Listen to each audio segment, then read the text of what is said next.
Good afternoon.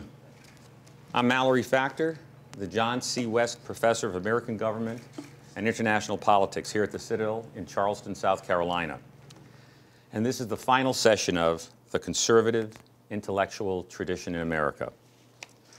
Since this is our last lecture, I'd like to thank the organizations and people who have made this series possible. I, of course, would like to thank the Citadel, and specifically Lieutenant General John Rosa, Brigadier General Sam Hines, Brigadier General Tom Elzey, Dean Bowmoor, Colonel Gardel Furtada, Colonel Jeff Perez, Jennifer Wallace, Gervais Haggerty, and the facilities people here who have just made this really work. I'd also like to thank our videographers, Fox Commercial Media, who have been putting this together and doing such a great job. I also would like to thank the Citadel Foundation, Dennis Bergvall, Gary Hassan, and Catherine Hanhauser. And I really need to thank our partner, the Intercollegiate Studies Institute, ISI, and its chairman, Alfred Regnery, its president, Chris Long, and its executive vice president, Jeff Nelson, who's here with us today. I'd also like to thank Doug Minson of the John Jay Institute, and of course, the cadets and enlisted men who took this course. You are absolutely fabulous, and I have learned as much from you as I've learned from our speakers, and I thank you for sharing this experience with me. Today's topic, the future of the conservative movement. We've looked at the roots and the development of the American conservative movement, and we've considered the movement's present. Today's discussion will look forward and ask where the conservative movement is going. Will conservatism remain a mainstream and important political philosophy in American politics? Will it grow? Will it decline? What will its fundamental characteristics be in the future? Our three speakers will come at these questions from three very different perspectives, each representing one leg of that fusionist stool that we talked about when we discussed Bill Buckley. Dr. Ralph Reed is known as a cultural conservative. Director James Woolsey is known for his national security perspective. And Senator Rand Paul, who will be joining us by video conference because of Senate voting today, is known for his Tea Party leadership and his fiscal conservative positions. But let's move on to our first speaker. With our first speaker, we have a man who actually made cultural conservatives a crucial part of the conservative movement and central to American politics, Ralph Reed. Ralph was born in Virginia, received his BA from the University of Georgia, and his PhD in history from Emory University. He's the author-editor of 5 best-selling books. He's been named one of the top 10 political newsmakers in the nation by Newsweek, and one of the most influential leaders of his generation by Life magazine. Ralph served as executive director of the Christian Coalition from 1989 through 1997 and developed it into the nation's most effective grassroots political organization with over 2 million members.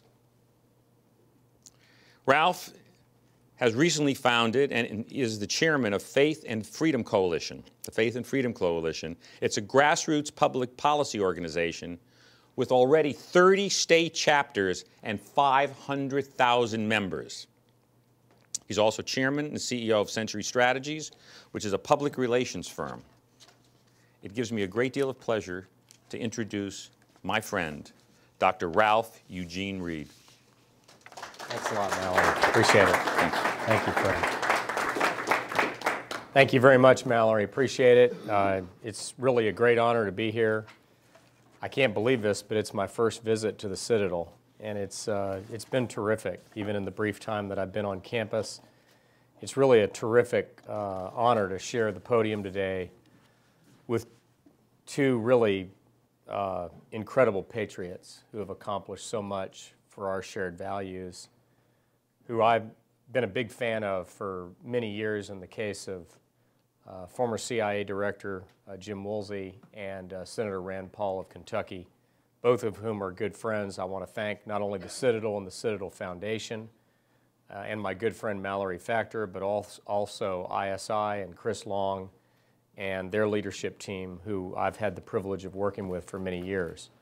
What I'd like to do today in the time that I have is give a brief overview of the history, the current state of affairs, and what I think is likely to be the future of the religious conservative movement. I've been involved in this movement really from the time I became a deeply committed Christian in 1983. I was then the executive director of the College Republican National Committee, and our job was to cause as much difficulty for the bureaucrats who ran the Republican National Committee as we possibly could. And I was out organizing young people for Ronald Reagan. And after I came to Christ, I started to organize as many Christian young people as I could. I later started an organization called Students for America.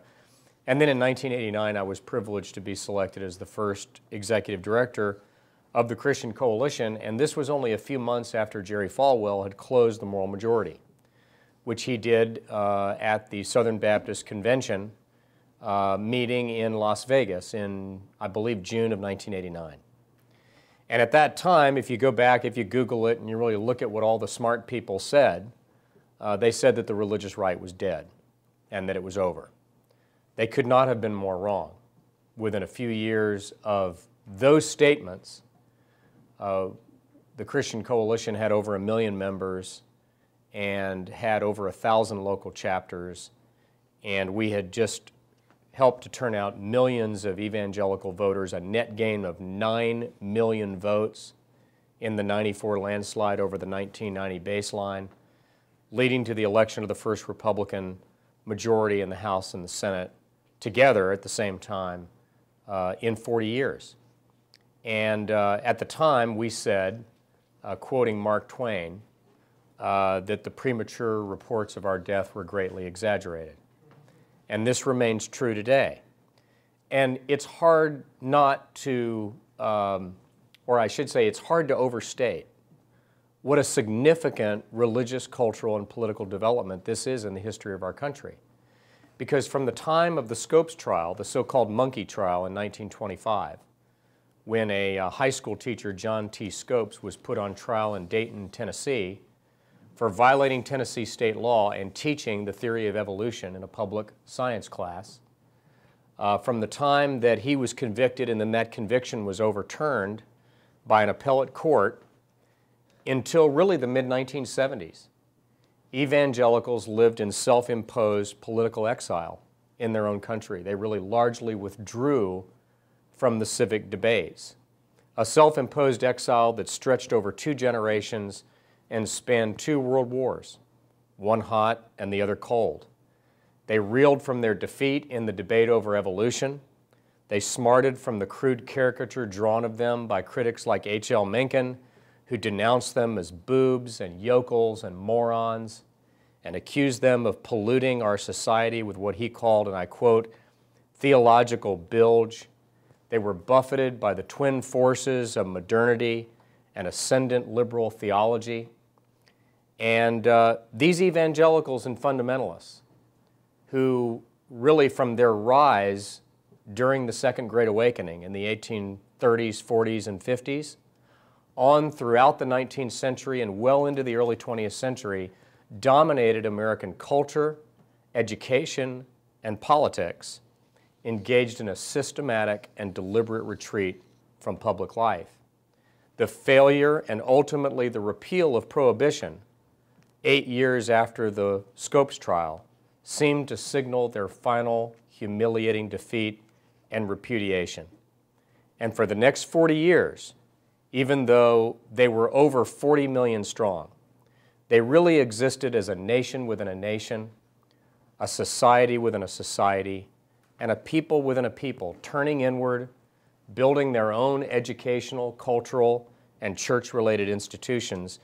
And their isolation was so complete that it didn't come to an end even with the Supreme Court's decision in 1963 declaring prayer in the public schools unconstitutional in the case Engel versus Vitale, and it didn't even end with the Roe v. Wade decision. If you go back and look at when Roe v. Wade became law in 1973, you hear barely a whisper from the evangelical community. Sure, they disagreed with the decision, but they really had no grassroots or political or lobby institutions to oppose it because those had withered away in the previous 40 years. And the main opposition to Roe v. Wade and the main impulse behind an attempt to pass a constitutional amendment protecting unborn children actually came from the U.S. Conference of Catholic Bishops. What ultimately ended their political exile, ironically enough, was the election and their subsequent disappointment with one of their own, Jimmy Carter, the most explicitly evangelical president since Woodrow Wilson. Carter was a devout Southern Baptist.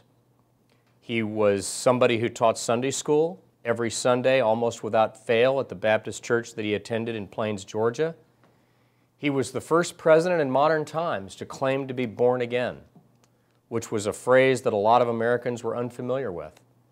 And his astonishing victory, first in the Democratic primaries, over more formidable, or at least apparently formidable foes like Scoop Jackson and Hubert Humphrey in the 1976 Democratic primaries, and then his ultimate victory over Gerald Ford, caused Newsweek to put him on its cover and declare that year, quote, the year of the evangelical.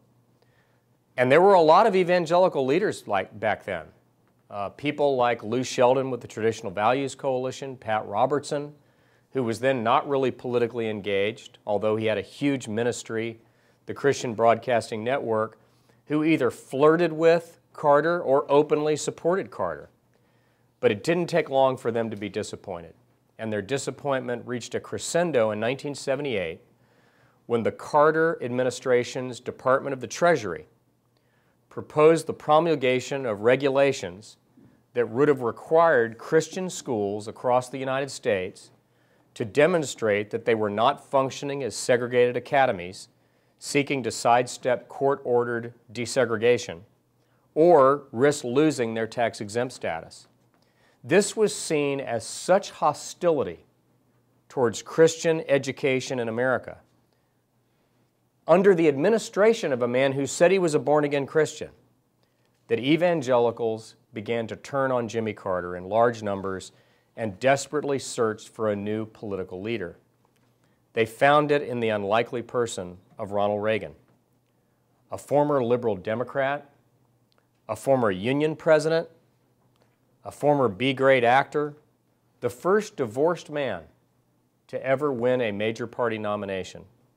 A man who, when asked if he was born again, said, "We don't use that phrase in my church." A man who very rarely attended formal church services. But make no mistake about it, Ronald Reagan was an historic figure for evangelical Christians. He was a man of deep faith in God. He was a man who believed that he had a clear mission and purpose to his life, namely the defeat and ultimately the transcendence of Soviet communism.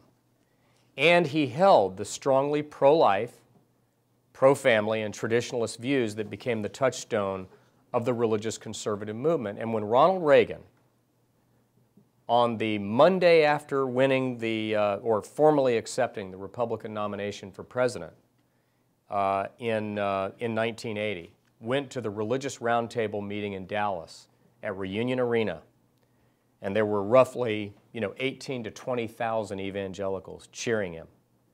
And after he was introduced, he went to the podium and he said, "I know that you can't endorse me, but I want you to know that I endorse you and the work that you're doing for a better America."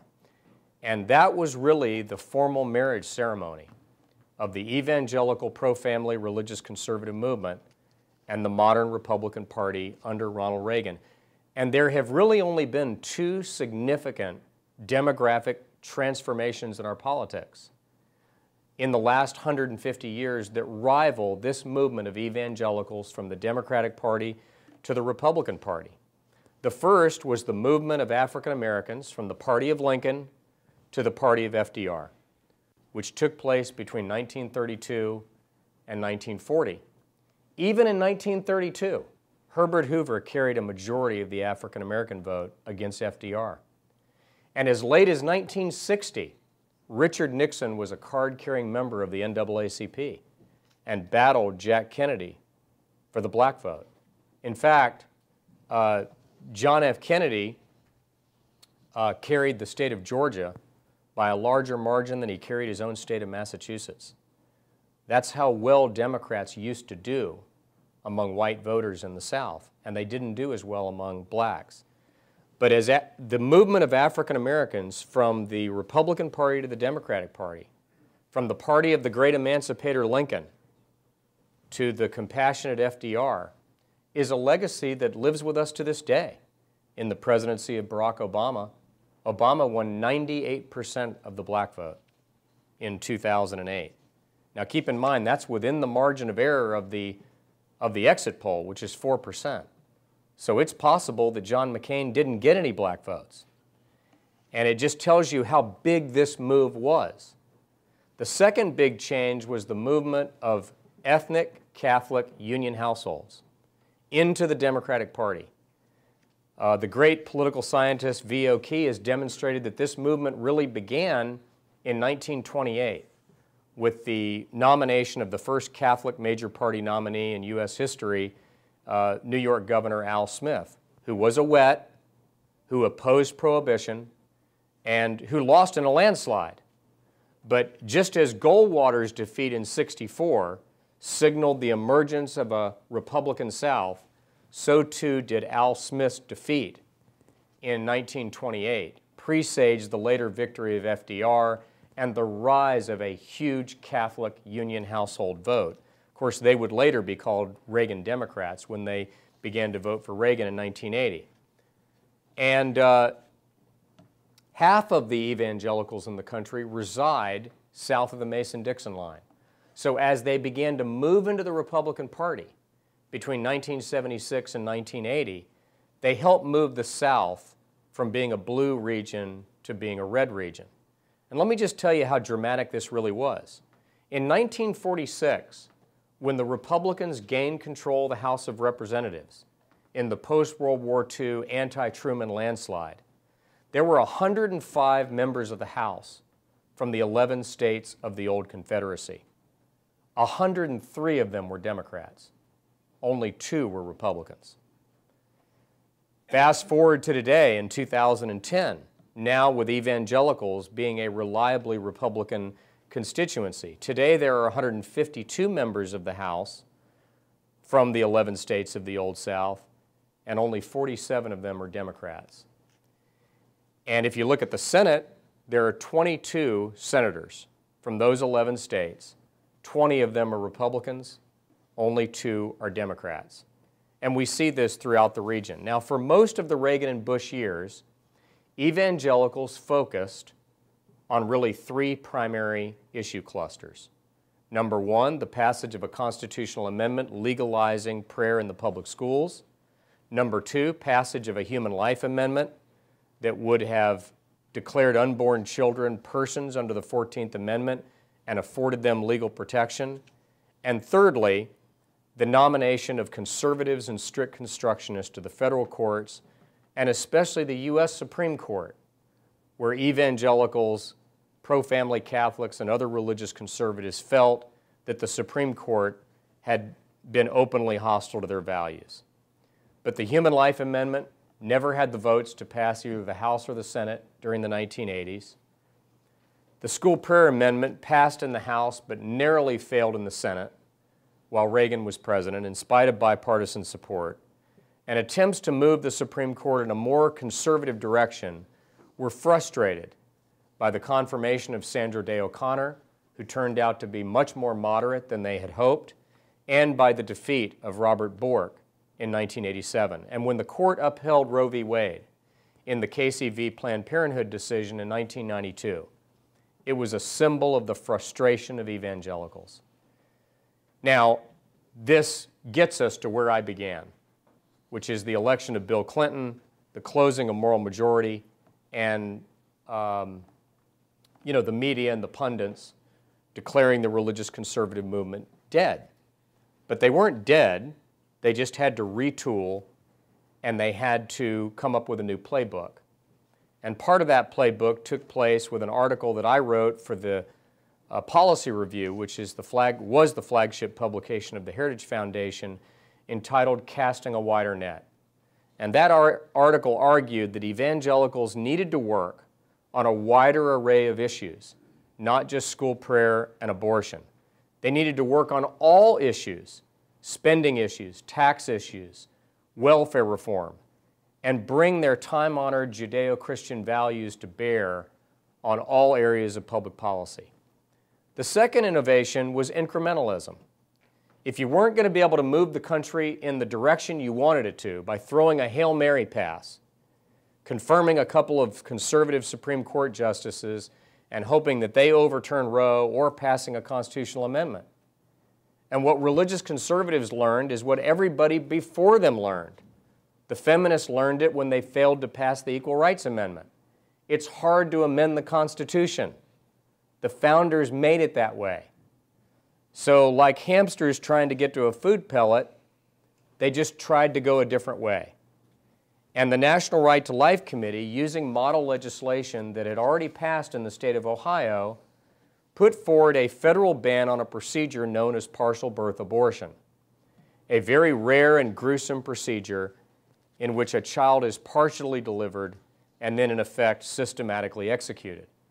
Now, we worked with the National Right to Life Committee to pass that ban 3 different times before it was finally signed into law by George W. Bush. Bill Clinton vetoed it twice.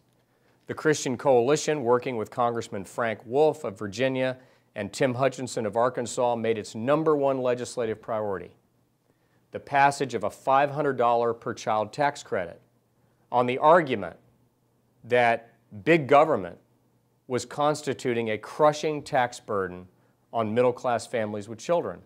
We argued that the most successful Department of Health, Education, and Welfare ever conceived was the intact 2-parent family. Why, therefore, were we taking 40% of their income? Why not allow more of their money to stay in their pockets and in their homes so that they could use it as they saw fit for the education and the nurture and the health care of their children? This $500 per child tax credit became part of Republican orthodoxy. It was included in the Republican budget alternative in 1993 under then-ranking Republican Budget Committee member John Kasich, and it was included in the contract with America. It ultimately became law when Bill Clinton reluctantly signed it into law in 1996, and George W. Bush doubled the $500 per child tax credit to $1,000 in 2001. And by the way, you will note that even as Barack Obama and the Democrats today say they want to repeal the Bush tax cuts or allow them to expire, they always say they want to keep the $1,000 per child tax credit and they want to keep the amelioration of the marriage penalty, which was another thing that we proposed and ultimately became law on a bipartisan basis. Similarly, we and other pro-family groups lobbied for welfare reform, arguing that welfare, instead of being something that was delivering people from poverty, was instead institutionalizing it. And it was consigning millions of Americans, especially racial minorities, to the misery of the underclass by subsidizing family breakup and out-of-wedlock births, which we know statistically consign people to poverty.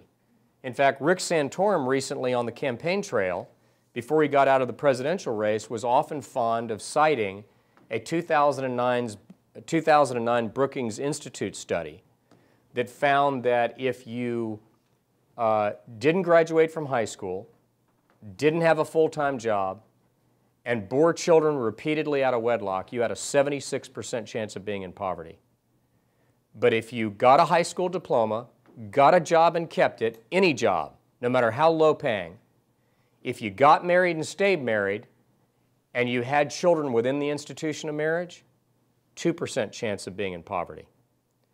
So during the 1990s, working with Republicans like Newt Gingrich and Dick Armey, we helped move 2 million Americans from welfare to work, from government dependency to dignity and self-reliance. And this really presages or predicts the future of the religious conservative movement. It's more effective than it's ever been. It's more sophisticated than it's ever been. And if you look at the Tea Party movement, which flowered in 2009, the Tea Party movement is steadfastly focused on fiscal and spending issues. But according to studies conducted by both the Pew Research Organization and the Public Religion Research Institute, 70% of all Tea Party members are self-identified evangelical Christians. And 3/4 of Tea Party members and supporters are social conservatives. They're pro-life, they're pro-marriage, and they're for religious freedom and liberty. And there's remarkable overlap between social conservative voters and Tea Party voters. In the 2010 elections, according to a post-election survey conducted by Public Opinion Strategies, fully 41% of all voters who went to the polls in 2010 self-identified as Tea Party members. And 31% of all voters identified themselves as born-again evangelicals or conservative Christians. So again, you see that 70% overlap between the two constituencies. If you've attended a Tea Party rally or been at a Tea Party event, you know that there is a decided religious and spiritual flavor to their rallies and events. The Tea Party anthem is a song called I Am America, in which the singer Krista Branch sings, "I've got some good news. We're taking names and we're waiting now for Judgment Day." I don't know how uplifting a message that is, but on the music video, there's a girl holding up a sign that says 2 Chronicles 7:14. This is a verse from the Old Testament that has tremendous significance and meaning in the evangelical community because it speaks to the need for both personal as well as national repentance and humility. And when Ronald Reagan took the oath of office as president on January 20th, 1981, he put his hand on a Bible that had belonged to his mother, and the Bible was open to 2 Chronicles 7:14. Now, this is not to suggest that the Tea Party movement and the religious conservative movement are the same, nor is it to suggest that they're synonymous. But what it does demonstrate is that evangelicals, who are often caricatured as caring only about so-called cultural issues like school prayer, marriage, and abortion, actually are now engaged in a much wider number of issues, and they have never been more effective, and they have never turned out in larger numbers to the polls. The final change, and I'll close with this, is, and this is significant, the religious conservative movement has gone from a largely church-based movement led by pastors and religious leaders to being a grassroots movement, a precinct-based movement led largely by political operatives and by political leaders and elected officials. When Jerry Falwell founded the Moral Majority in 1979, he would usually hold I Love America rallies in churches. And most Moral Majority state organizations were headed by an independent Baptist or Southern Baptist pastor. Now, this was natural and logical at the time because the church served as an incubator of the movement. But today, the president of the Family Research Council is Tony Perkins, who's a former very effective state legislator from the state of Louisiana. President of the Susan B. Anthony List is Marjorie Dannenfelser, who's a former Capitol Hill staffer and public policy activist. And the head of my organization, Faith and Freedom Coalition, Gary Marks, has been a political consultant, has worked on numerous state and federal campaigns, and served as the senior campaign aide in the Bush-Cheney re-election.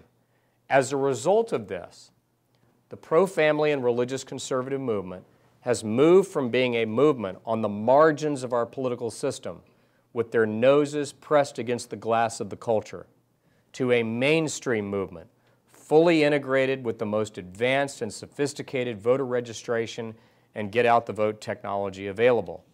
At Faith and Freedom Coalition, for example, we've built, in just 3 short years, a database marrying consumer databases with voter lists of 31 million social conservative voters who can be reached by snail mail, by email, by social networking technology like Twitter and Facebook, and by text message. We have never been able to identify and deploy, both in lobbying issues and in going to the polls, a larger number of social conservative voters. And I predict that with this current administration, it's out of the mainstream federal court appointments, its statement in federal court that the Defense of Marriage Act is unconstitutional, and its Obamacare mandate requiring churches and religious charities and educational institutions to cover and subsidize health care services which violate their conscience is only going to make 2012 the biggest turnout of these voters in U.S. history. Thank you all very much, and I look forward to questions and answers. Our next speaker has had an illustrious career in national security and intelligence. R. James Woolsey grew up in Tulsa, Oklahoma, earned his BA from Stanford University, was a Rhodes Scholar, and received his law degree from the Yale Law School. He practiced law for 22 years in the fields of civil litigation, arbitration, and mediation. Director Woolsey has served 4 presidents, each time working tirelessly and with distinction to make our nation secure and to keep us safe from threats from abroad. He's known for being a Democrat that is hawkish in national defense, but has held important positions in both Democratic and Republican administrations. Some of his government assignments have included serving as a delegate on the U.S.-Soviet Strategic Arms Reduction talks, START, serving as Undersecretary of the Navy, serving as ambassador to the negotiations on conventional armed forces in Europe, CFE, and then, from 1993 to 1995, he served as director of the Central Intelligence Agency during President Clinton's first administration.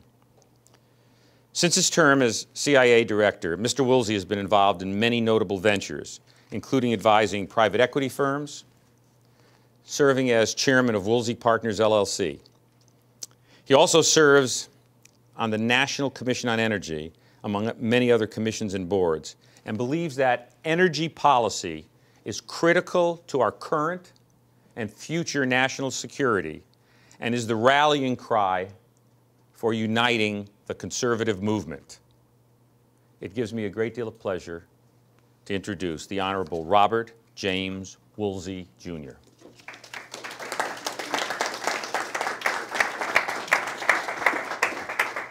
Mallory, thank you. And it's a real honor to be asked to be here today with you and to be on the same panel as Ralph, whom I've admired for many years, and also to have Senator Paul in attendance virtually. I am quite honored, but to tell you the truth, since I spent 22 years as a Washington lawyer, and then I spent some time out at the CIA in the Clinton administration, I'm actually honored to be invited into any polite company for any purpose at all. I often, almost always, get a question in the Q&A period of speeches that I figure I may as well go ahead and answer now because it always comes up. People say, you know, you were only out there at the CIA for a couple of years or so. You weren't a career guy. Did you ever participate in any of those, you know, covert operations?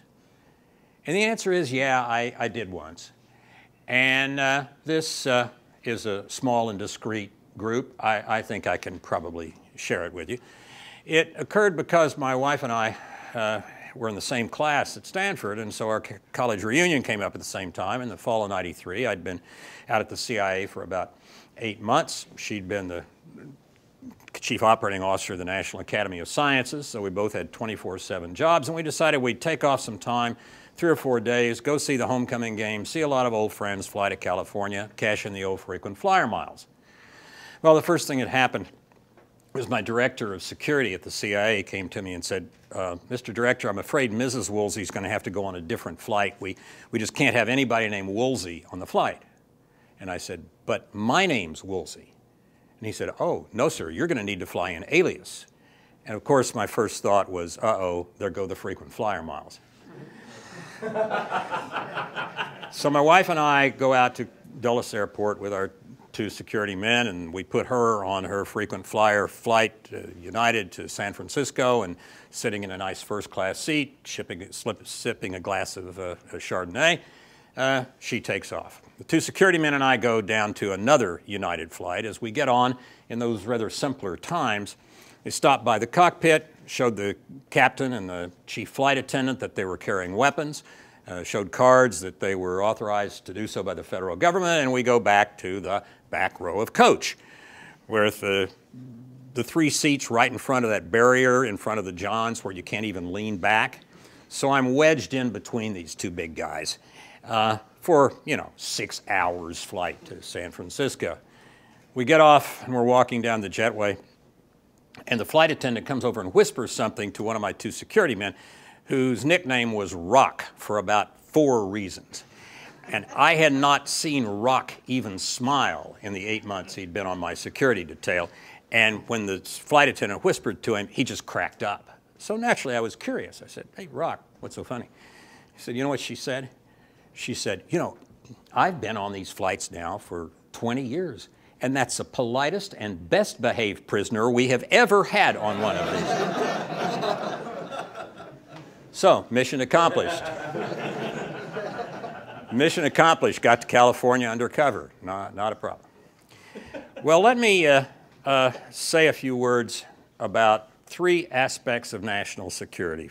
First of all, you can kind of color me neocon, close enough for government work. I was founder and president of Yale Citizens for Eugene McCarthy for president in 1967-68. I headed up the anti-war campaign at Yale in those years. We were, by the way, the most conservative organized political group on the Yale campus. Everybody else was burning something. They were burning bras or burning draft cards or burning something. So, but we organized a lot of it, the campaign in New Hampshire, and had a little bit of an impact on what happened in American politics as a result. In the 70s, I ended up working as general counsel of the Senate Armed Services Committee for a marvelous man. The late Senator John Stennis of Mississippi was chairman, and the number 2 ranking Democrat was Scoop Jackson.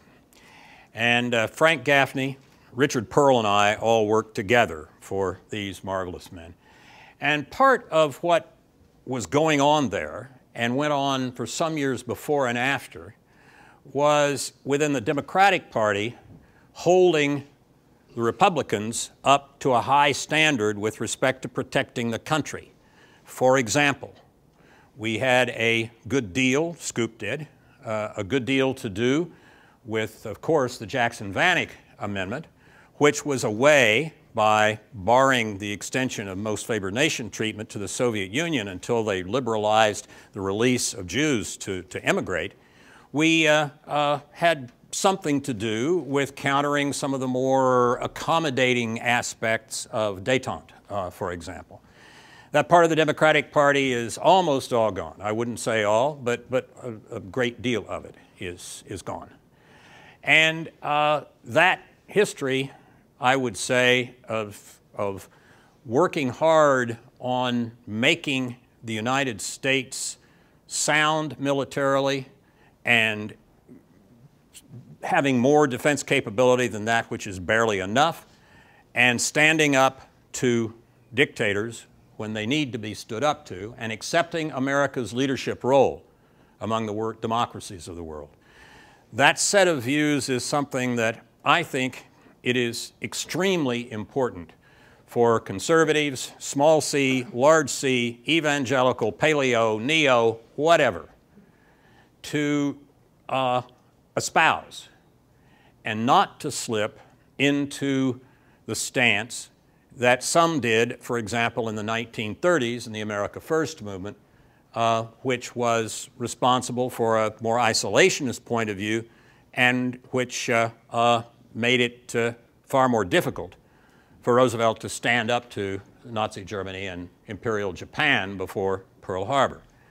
So let me say a word about 3 threats to national security. And I'll be brief because it's fine to raise these in the Q&A period.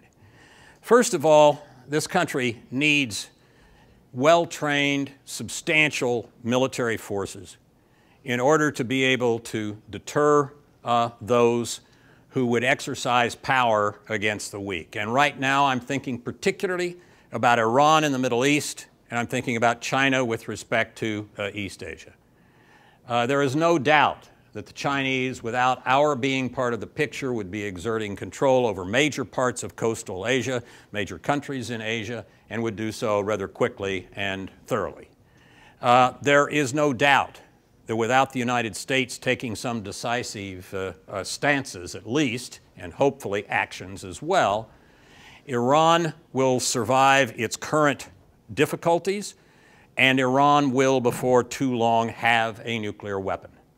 And a nuclear weapon in Iran means that since Shiite Iran will have a weapon, it means that Sunni Egypt, Sunni Saudi Arabia, and Sunni Turkey will have nuclear weapons before long. Because once you have a nuclear reactor for creating electricity, you can get into the fuel cycle, as it's called, the enrichment of uranium and the reprocessing of plutonium, and thereby move toward having a nuclear weapon the way the Pakistanis have, the way the North Koreans have, and the way the Iranians will, unless we do something. The problem here is that whereas we survived 45 years of a Cold War with both us and the Soviets having nuclear weapons, and only one time really came close to a nuclear exchange during the Cuban Missile Crisis, we did have essentially an effective deterrence and containment and nuclear standoff with the Soviets, and since their lousy economy could not keep them going, after some 45 years, it effectively collapsed. And we won the Third World War, in a sense, the Cold War, without having fired a shot vis-a-vis the United States and the Soviet Union. Certainly we had Vietnam, and certainly we had Korea. But we won without any kind of a military exchange, much less a nuclear exchange with the Soviets. It would be wonderful if we could deal with the rest of our problems in the world as effectively as we did against the Soviets. But by the early mid-1960s, I would say, the Soviet ideology was dead. There were true committed Marxist-Leninist revolutionaries back in the 20s and 30s and 40s in the United States. But I'd say that probably by the 1960s, there were more true committed revolutionaries in the bookstores of the Upper West Side of Manhattan than there were in the Kremlin. I negotiated with those guys 4 times, and they didn't want to die for the principle of from each according to his ability to each according to his need. They wanted to remodel their dachas, their summer homes. We outlasted them because they had an empty set of values and an empty economy. Would that we could do the same as time rolls on. But as I'll get to in a moment, we have a rather different set of problems now and a different type of enemy. All of that takes a substantial military establishment. One needs to have the world know that we can stand up to whomever would come against us and deal with them effectively. We have to have more than that, which is barely enough. There is room for reasonable disagreement as to whether we need 11 aircraft carriers or 10 or 12. But there is, I think, not room for reasonable disagreement about the need to be able to protect the country in very substantial measure with military forces not much smaller than what we have now. And the sequestration that has been tentatively agreed upon for the end of the year would, in my judgment, and far more importantly, in the judgment of the Secretary of Defense, be a disaster for the Department of Defense and the country's ability to manage its foreign affairs and its relations with the rest of the world.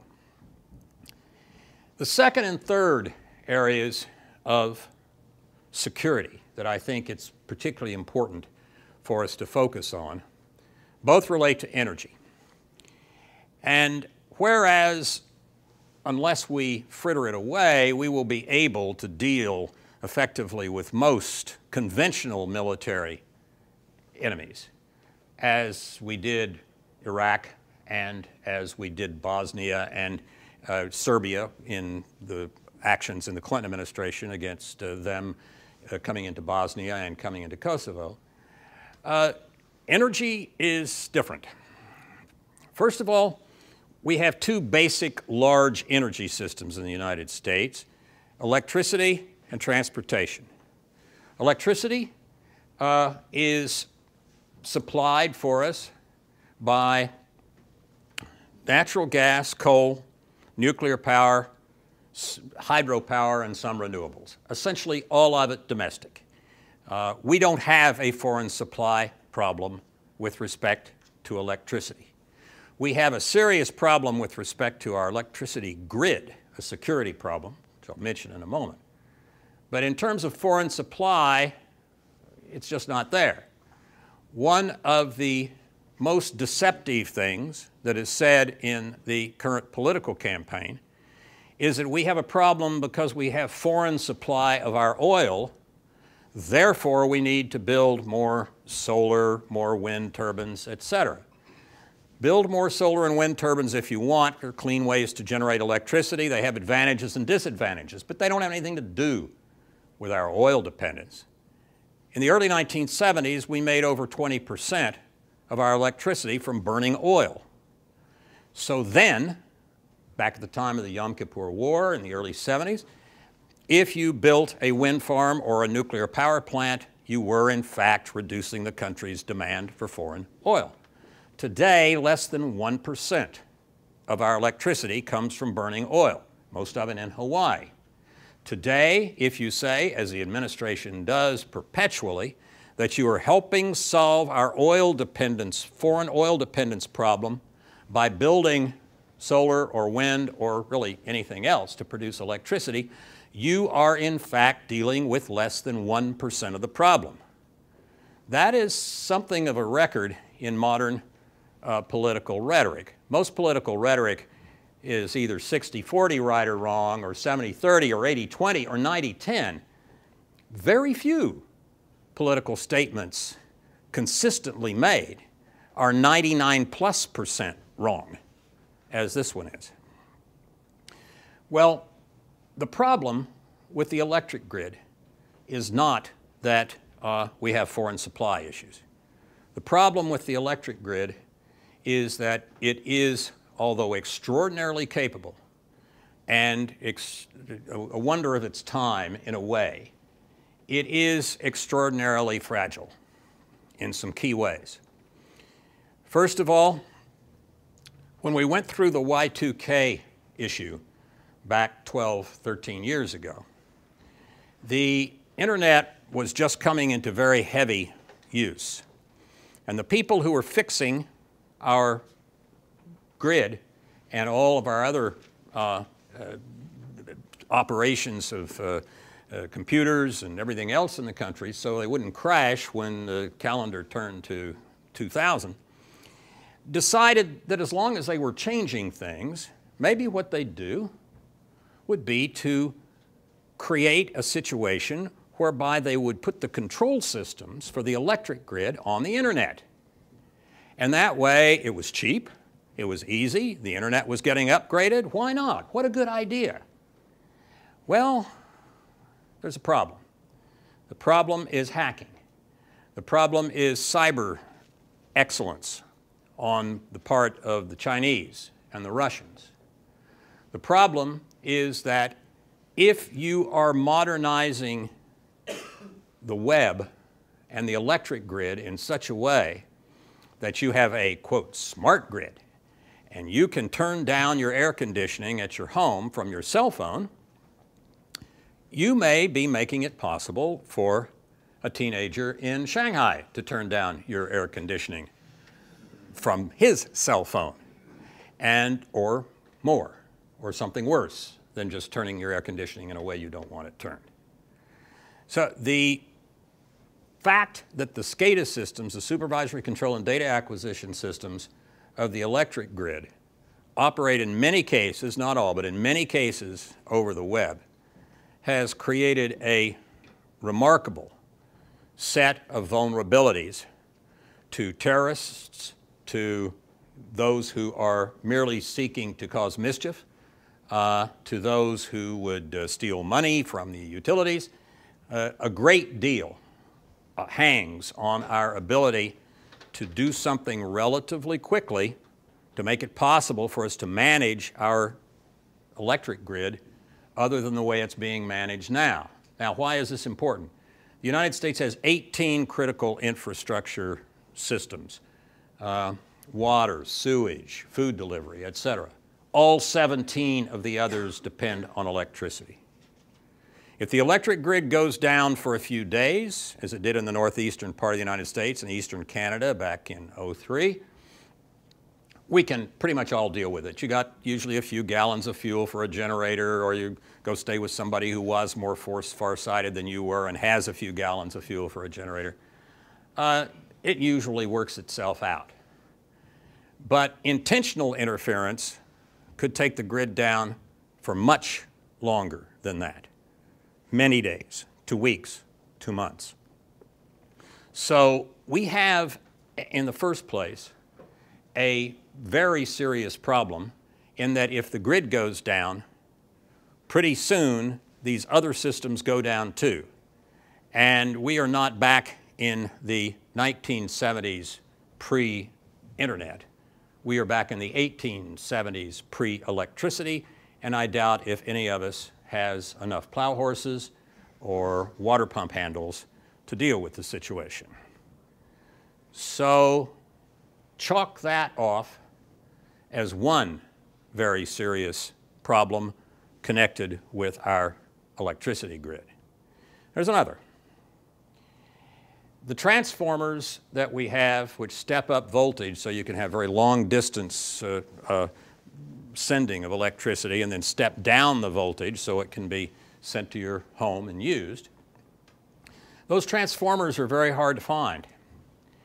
They're absolutely vital to the system. They cost a great deal. They're extremely heavy, very difficult to move. There are two places where they're built, South Korea and Northern Europe, Northern Germany last time I looked. And you need to go stand in line to have them built because they are designed in such a way they fit into a specific slot for a specific transformer. They're not generic, not modular. The utilities think they're doing a good job of providing resilience because on those rare occasions when they have a spare transformer, oh, by the way, these sit behind cyclone fences, 100, 200 feet off and away from the highway. And if you want to know what the transformer is and what you would shoot with, say, a .45 pistol in order to take it out, it's the things that the signs point to that say, danger, do not touch. So we help, you know, in case a terrorist only speaks 3 or 4 words of English, like danger, do not touch, he's in business. So the danger and the risk of not having a way in which we can protect our electric grid from either individuals or from terrorist groups subordinate to rogue countries or countries' personnel themselves is a very serious problem. The third problem is electromagnetic pulse. A nuclear detonation sends a series of pulses, and without getting into the technical details, even a simple nuclear weapon, if detonated, say, a couple of 100 kilometers up, can send out an electromagnetic pulse that, based on a recent major congressional study, would seem to be able to take down huge sections of the electric grid. Now, don't we have ballistic missile defense? Couldn't we stop something like that? Well, it does not have to be an intercontinental ballistic missile from someplace like China. It could be a small Scud missile, of which some 40 countries have them, based on a fishing boat out of Iran. All you have to do is launch it, and as you detonate it as it's going up. We have no ballistic missile defense that deals with anything in the ascent phase. It's only when it's mid-course or coming down terminal. So if Iran, or somebody Iran is working with, decides they would like to disable a huge share of the American electric grid, that is, I'm afraid, open to them. And the changes that have recently been made in our ballistic missile defense in order to accommodate the Russians go the wrong way rather than a helpful way in terms of dealing with a problem like this. Well, these three aspects of vulnerability of our infrastructure, there are others, but these three rather salient ones suggest to me that it is extremely important as we focus on the future. Conservatives, in order to be able to deal with and have the confidence of the population that they'll be able to deal with the worst of what might be presented to the United States, need to learn about these issues and take them seriously and not brush them off, because we are unfortunately far easier to reach by, say, Iranian fishing boats than anything anybody remotely had in mind, even in recent decades, and certainly in the decades back, say, before Pearl Harbor. Now, there's a second aspect of energy that is also a huge problem, and I'll close with this. We borrow about $1 billion a day in order to import oil. Even when we pump more, that just means the price still stays up because the supply doesn't take it down, because OPEC reduces what they're pumping in order to keep the price up around $100 a barrel. OPEC controls 80% of the world's reserves of conventional petroleum. We control 2%. OPEC lifts oil for $5 to $10 a barrel throughout the organization. In the Middle East, the 8 states of the Middle East, it lifts oil for about $5 a barrel. When you lift oil for $5 a barrel and sell it for $105, as they do, you're doing reasonably well. It doesn't matter that we buy most of our foreign oil from Canada. There's one worldwide market. If we buy more from Canada and less from Saudi Arabia, somebody else buys more from Saudi Arabia and less from Canada. It's a pool. It's a giant pool. There are temporary offsets, such as needing the right kind of refinery for the right degree of sulfur in the oil or whatever, but they're not the heart of the matter. The heart of the matter is that we don't solve the problem either by buying oil from countries that are nearer to us, like Canada, or even buying it from ourselves. Buying it from ourselves is a good idea. Drilling for more oil in order to produce more helps with our balance of payments. Instead of borrowing $1 billion a day, if we get really successful, we might borrow only $900 million a day. Or really, really successful, borrow only $800 million a day. But OPEC is still in the driver's seat. So drill, baby, drill is positive, but it certainly doesn't solve the problem. The same thing is true of getting more oil production from a country that's either near us or friendly. As I said, it doesn't make that much difference. The same thing is true of improving our mileage of our cars. You improve it to a new standard, 50 miles per gallon instead of 30 miles per gallon. Good, that helps. That's a one-time drop in demand. And what happens is that OPEC simply pulls its supply down in order to keep the price up. OPEC pumps 30 million barrels of oil a day. On the eve of the Yom Kippur War in '73, when all this current situation began, OPEC pumped about 30 million barrels a day. It's about a third of what the world needs for oil. In between those years, '73 and today, it has pumped less in order to try to keep the price up. Sometimes it's been successful, sometimes not.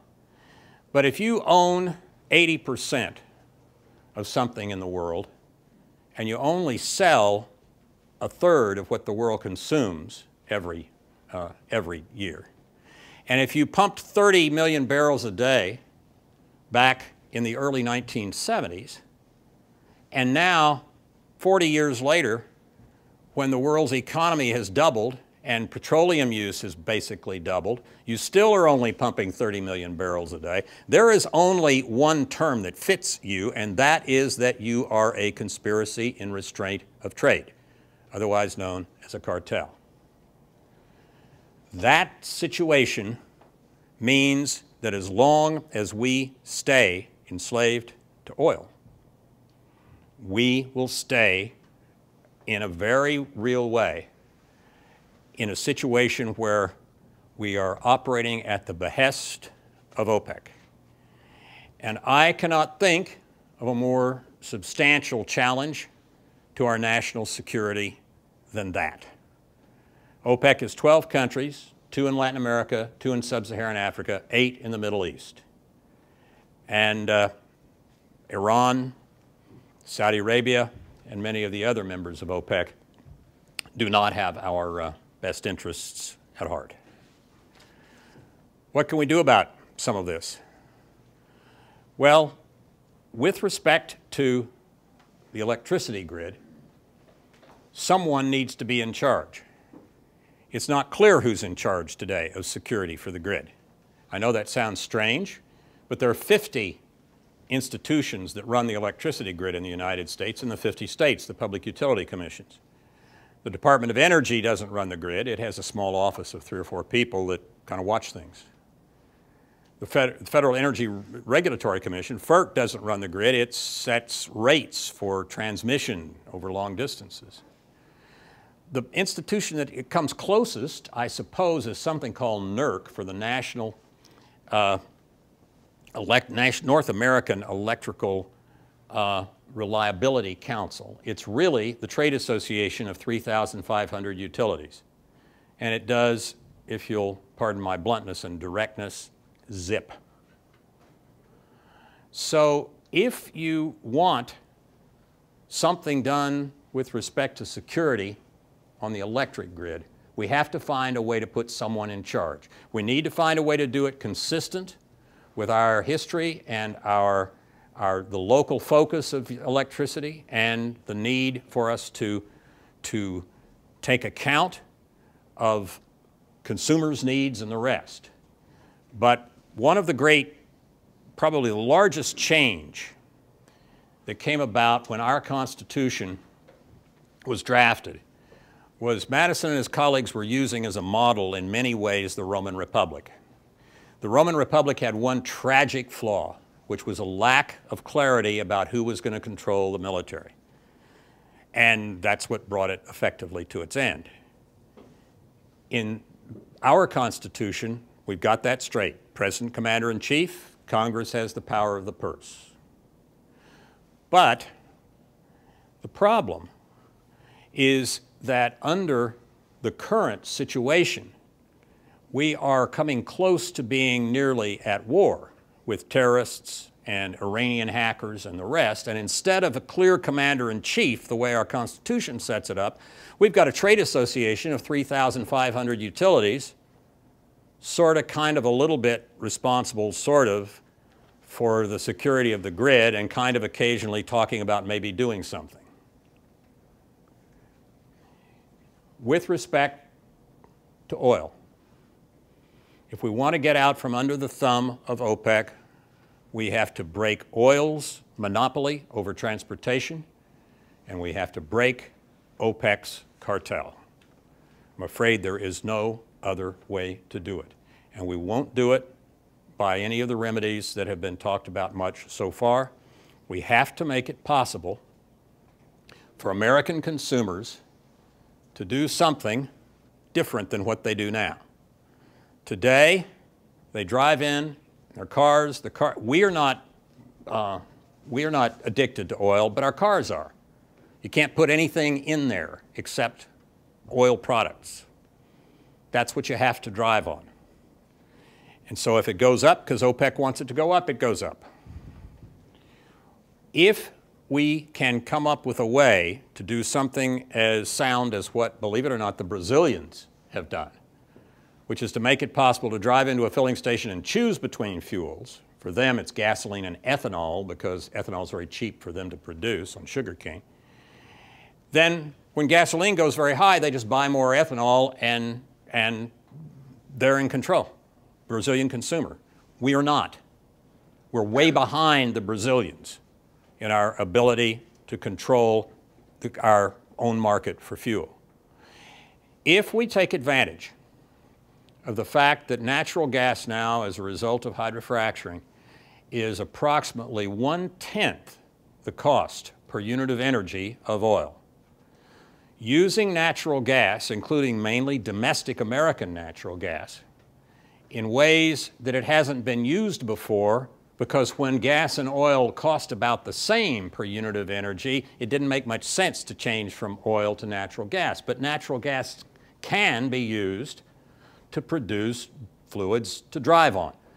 Either you can make it compressed natural gas for large vehicles, trucks and buses, or you can turn it into methanol, that's with an M, wood alcohol, made from natural gas, or some companies are starting to experiment with turning natural gas into gasoline.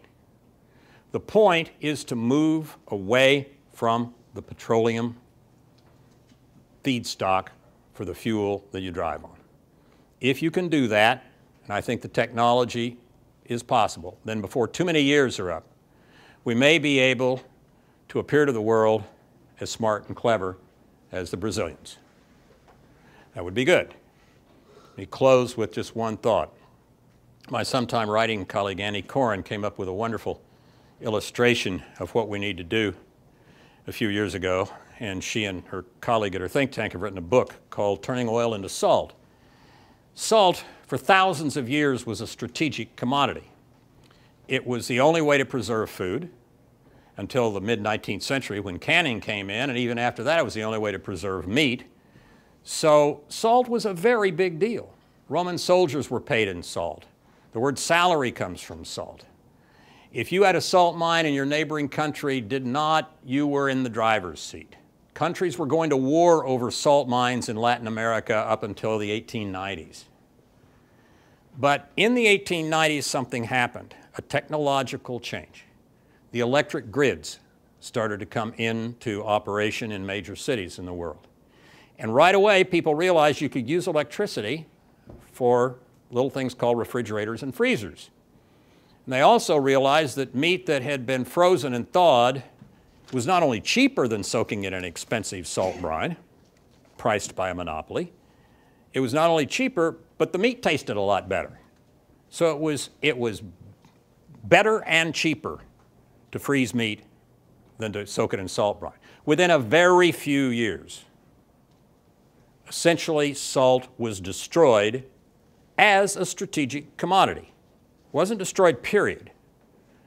We still use it on sidewalks in February, on corn on the cob, salt has its uses. But when you went into lunch today, I doubt if any of you looked at the salt shaker on the table and said, I wonder where that comes from. I wonder if we're salt independent. No, salt's boring. Unless you're invested in Morton's, salt is boring. I would suggest that what we need to do is just to make oil boring. Thank you. Thank you. Our final speaker is a visionary who brought fiscal conservative principles to the forefront of the debate in the Congress and across our nation. Senator Rand Paul was born in Pennsylvania and raised in Texas. He attended Baylor University and graduated from Duke Medical School. Senator Paul then practiced ophthalmology in Kentucky for 15 years before taking on the Republican Party establishment to get elected to the United States Senate in 2010. In the Senate, Senator Paul has stood for fiscal responsibility and constitutional conservatism, hearkening back to the Founding Fathers and to the Republican Party of Barry Goldwater and Ronald Reagan. Senator Paul's very first legislative proposal in the Senate was to cut $500 billion from federal spending in just 1 year. And he's promoted many innovative ideas to restrain government spending and shrink government. As a stalwart fiscal conservative, Senator Paul has been praised and supported by the Tea Party movement. He formed the Senate Tea Party caucus with Senators Jim DeMint and Mike Lee, and he wrote a book on the inspirations of the Tea Party movement and its future. His best-selling book, The Tea Party Goes to Washington. It gives me a great deal of pleasure to introduce Senator Randall Howard Paul. Thank you. Thank you, Mallory, and thanks for inviting me. Now, when I agreed to this, Mallory, you told me I was going to get to come in 3 dimensions, just like Tupac. And what's the deal? Did the Citadel run out of money? No, we just find you overly impressive in 1 dimension. With 3 dimensions, All I don't know if we right, can handle all it. right. Next time I want to appear in 3D hologram, though. That's my demand. No honorarium, but I want to be in hologram next time. You know, to know what it means to be a conservative or a moderate or liberal, I think it's important to know about the little girl. She wanted $100, and she said she'd do good things with $100, so she wrote a note. She said, "Dear God, please send me $100. So the postmaster gets the letter, and he doesn't know what to do with it, and so he sends it to the White House. The president gets the letter and says, "Oh, that's cute. The little girl wants $100. Send her $5. She'll be happy with that."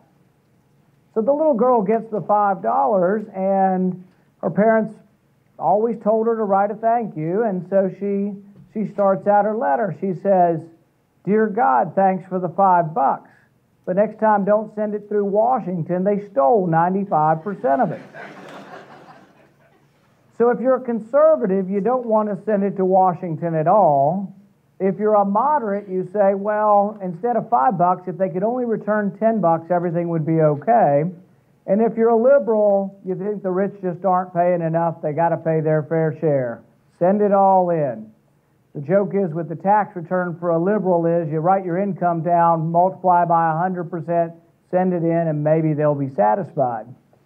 But seriously, it is about a philosophy. The philosophy, to my mind and to a lot of conservatives, really the movement starts with Barry Goldwater. When I first decided to run for office, I decided to reread The Conscience of a Conservative. And it was actually published for the first time when it was published in early 60s. It was published from a publisher in Shepherdsville, Kentucky, which is near Louisville. And there's a quote towards the beginning of the book that I really like. And in that, he says, "I have little interest in streamlining government or making it more efficient, for I mean to reduce its size. I do not propose to promote welfare, but I propose to extend freedom. My aim is not to pass new bills, but to cancel out old ones. I don't intend to inaugurate new programs, but to cancel out programs that do violence to the Constitution. I will not attempt to find out whether legislation is needed before I determine whether it is constitutional. And if my constituents complain and say that I am neglecting their interest, I will inform them that I was told that their chief interest was liberty, and in that cause, I am doing the best that I can." I love that quote, and it encapsulates a lot about what I think conservatism is or should be. And that is that it's not just about making government more efficient, it's about debating and deciding what is constitutional, what is the appropriate size and scope of government. from reading The Conscience of the Conservative again, I also came across the one court case that Barry Goldwater mentions in the book. This court case is Wickard v. Filburn. And I often joke, in fact, I spoke to a Federalist Society recently, I joked with them that I think I was the only one that ran for Senate running on overturning Wickard v. Filburn. But I'm sitting in Senator Mike Lee's office, and I'm afraid to say I'm the only one because I think he would join me in saying that would be both of our goals, that we should overturn Wickard. Now, what is Wickard? Is it just an obscure Supreme Court case? No, it was the beginning of big government really in our country. It was in the 1940s, and they told a farmer who wanted to grow 20 acres of grain, they said, you can only grow 14 acres of grain. And he said, why? It's my land, I'll do what I want. And they knew this was going to be a big battle, and so he said, I'm going to grow the 14 acres you let me grow, and I'm going to grow 6 acres more, and I'm not going to sell it to anybody. I'm going to be inactive with it. I'm going to feed it to my cows, and how are you going to get me on interstate commerce?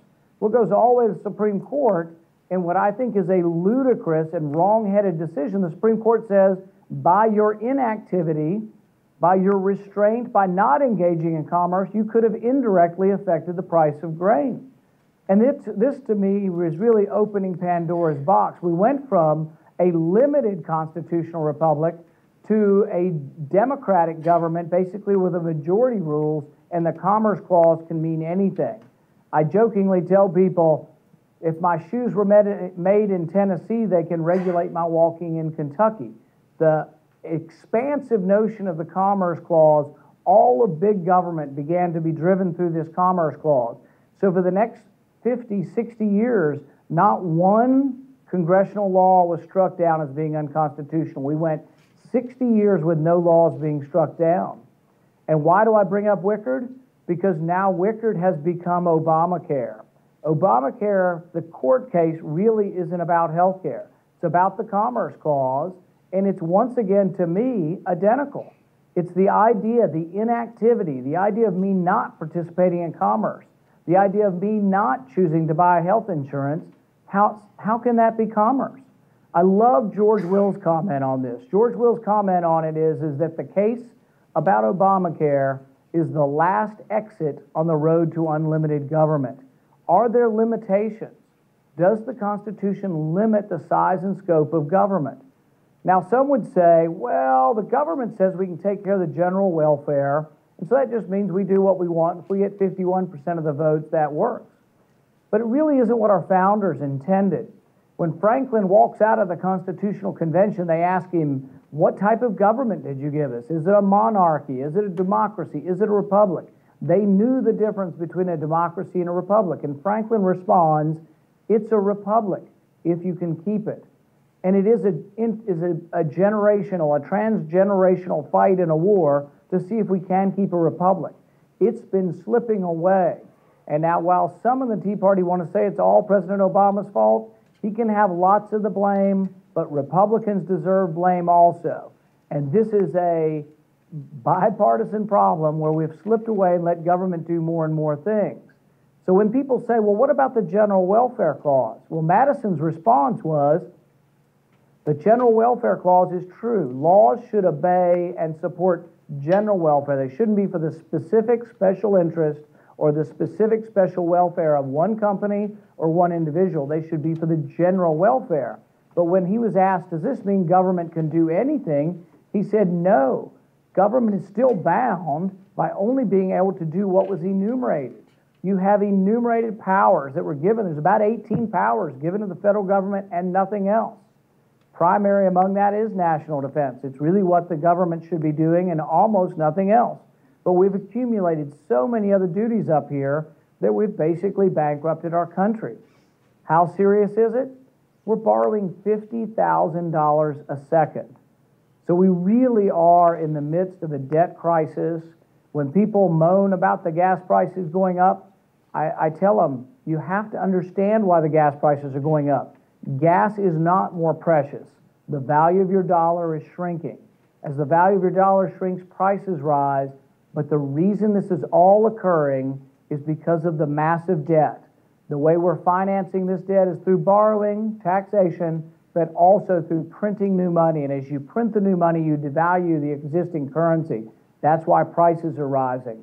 We're tolerating it now, but what I fear is an ultimate destruction of the currency, where this gets out of hand.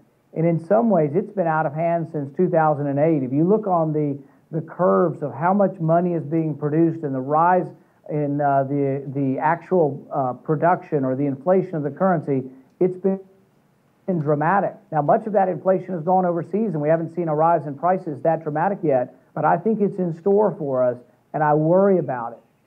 We borrow 40% of every dollar spent up here. So really, just about all of the money that comes in is spent on Medicare, Medicaid, Social Security, and interest, meaning that everything else we do up here is borrowed. It's getting worse. We're on a course for disaster. We're one of 6 countries now that our debt equals our whole economy. So we have a $15 trillion debt and a $15 trillion economy. We're at a breaking point. We're at a tipping point. And to my mind, what I tell people over and over again, this isn't just Republican versus Democrat. There are many Republicans up here who have not come to the realization of where we stand and are not willing to stand up. Now, 47 Republicans in the Senate stood up and said they were for a balanced budget amendment. That's great. But there's only a few of them who actually will come forward and support a balanced budget. I've proposed a budget that balances in 5 years. The reason I chose 5 years, that's what the balanced budget amendment says. It says we'll balance it in 5 years. To do it, you have to reform entitlements. Now, people say, well, gosh, we've polled the Tea Party, and the Tea Party won't even cut Medicare. I don't think it's about cutting Medicare or cutting Social Security. It's about saving Medicare and saving Social Security by reforming them. You do have to have changes, though. You have to allow the age of eligibility to gradually rise. But if you start doing it now, it's a month or two a year, maybe 2 or 3 months a year, but it's very gradual and slow. You have to means test the benefits. This means changing our notion of what Social Security and Medicare are. But I think it is something that the public will accept. You have to get started on these things. The good news, bad news scenario I tell people is, the bad news is we're in the midst of a crisis. Admiral Mullen has said it's the #1 threat to our national security is our debt, and I fully believe that. The good news, though, is that we live in really the greatest country, greatest civilization ever. And I don't say that in a very jingoistic way that somehow we're special because of the color of our skin or where we came from or somehow America's better than other countries. We are exceptional because of a set of ideas that we embrace. We are only exceptional as long as we embrace those ideas. But out of those ideas was created a tremendous amount of wealth. 50,000 people a day still are going to Disney World, for goodness sakes, in the midst of this recession. There's an incredible amount of wealth in this country. But it doesn't just mean, oh, hey, I've got more money than the next guy or more money than the next country. When you see tragedies around the world, when you see that earthquake that happened in Haiti a few years ago, who is expressing their concern and giving money to help them? It's the United States. When former Director Woolsey talked about us winning the Cold War, he was exactly right. And I put it maybe a little bit differently, but I don't think he would disagree. The engine of capitalism defeated the engine of socialism. That's why we won the Cold War. We had to have a strong national defense, but we still won because our economic engine beat socialism. It's always going to be that way, but we need to be proud of capitalism, proud of profit. I frankly get on the floor when they talk about punishing oil companies. I say I want oil companies to have more profits. I want them to have lower taxes. The oil companies employ 9.2 million people. They already pay $86 million a day in taxes. I like rich people. I don't hate people who succeed. If you're richer than me, good. If you worked hard, you came about it honestly. Now, the one area where the Tea Party, though, somewhat sympathizes with some of those from the Occupy Wall Street movement is, if you didn't come by about it honestly, if you ran your company into the ground, if your company's bankrupt, you don't deserve a bailout and you don't deserve to have $1 million and billion-dollar bonuses. Merrill Lynch, I think, paid out $3 billion in bonuses while going bankrupt and being absorbed by another company, all at our expense. That shouldn't happen, makes people angry. The president taps into that. What I would say is we as conservatives tap into that, but we say government shouldn't be bailing that out. But if you come by it honestly, if you work hard, if people will buy your product, if you're the Walton family and you come up with a great concept, by all means, make as much money as you can and employ as many people as you can. And let's not be embarrassed by that. But I think this election in some ways will be more philosophic between two concepts. And I think the concepts are the American dream, those who believe that you can have success and that we have mobility and that anyone can achieve in our society, and those who want to just divide up the existing pie and try to redistribute it. I think there's enough people left in America who believe in the American dream. If we make it on that, I think we'll be successful. And I think conservatives, the future of conservatism is promoting a system that creates incredible wealth, but also creates incredible wealth that provides for incredible humanitarian purposes. I think if we do that, conservatism will win. Thank you very much for Mallory for having me, and I'll be happy if you're going to ask a few questions as well. We'll go right into. Thank you. We're going to go right into questions and answers with no stop. I have the first question. The conservative movement was formed really, in many people's minds, by Buckley's fusionists, the traditionalists, the libertarians, and the Democrats who were for a strong military. And the rallying cry was anti-communism. Well, and through anti-communism, being the rallying cry, it created really a stable political consensus and political cooperation. Well, that anti-communism rallying point doesn't exist today. Is there an alternative? Is there a substitute to keep all these different segments of the conservative movement in place? Is it Islamism? Is it energy? Is it economic growth? What is in your opinion, Senator, what's going to keep it together, and will it keep together? I think it's the Constitution. I think it's the concept of the Republic. I think it's the idea of a rule of law that limits what government can do at the federal level, and that should be the rallying cry. Amidst that, though, there still is a strong belief among all of us, libertarian, conservative, social conservative. I think that the primary function of the government at the federal level is national defense, that we need a strong national defense. I think there is still a division between maybe neoconservatives, libertarians, and some others about how aggressive that foreign policy should be overseas, and about whether or not how much power of the declaration of war is reserved for the legislature versus the president. And this is a tug of war that our founding fathers were very, very conscious of, and they gave the power to declare war to the legislature. And I'll tell you how far this has gotten out of hand. Secretary Panetta came in recently, and Senator Sessions was questioning him, and he said, well, if we go to war, and I think he was referring to Iran or Syria, he said, we'll get approval from the UN, and we'll consult NATO. And Sessions was incredulous. He says, well, what about Congress? And he said, we'll probably tell you what's going on too. That, to me, is not a constitutional foreign policy, and I think something we could bring conservatives together on and say that the legislature does have a role, and the role is constitutional and very explicit, that the president cannot unilaterally go to war without congressional authority. Dr. Reed, let's take the same question to you. Well, I would agree with Senator Paul that it's really founding principles.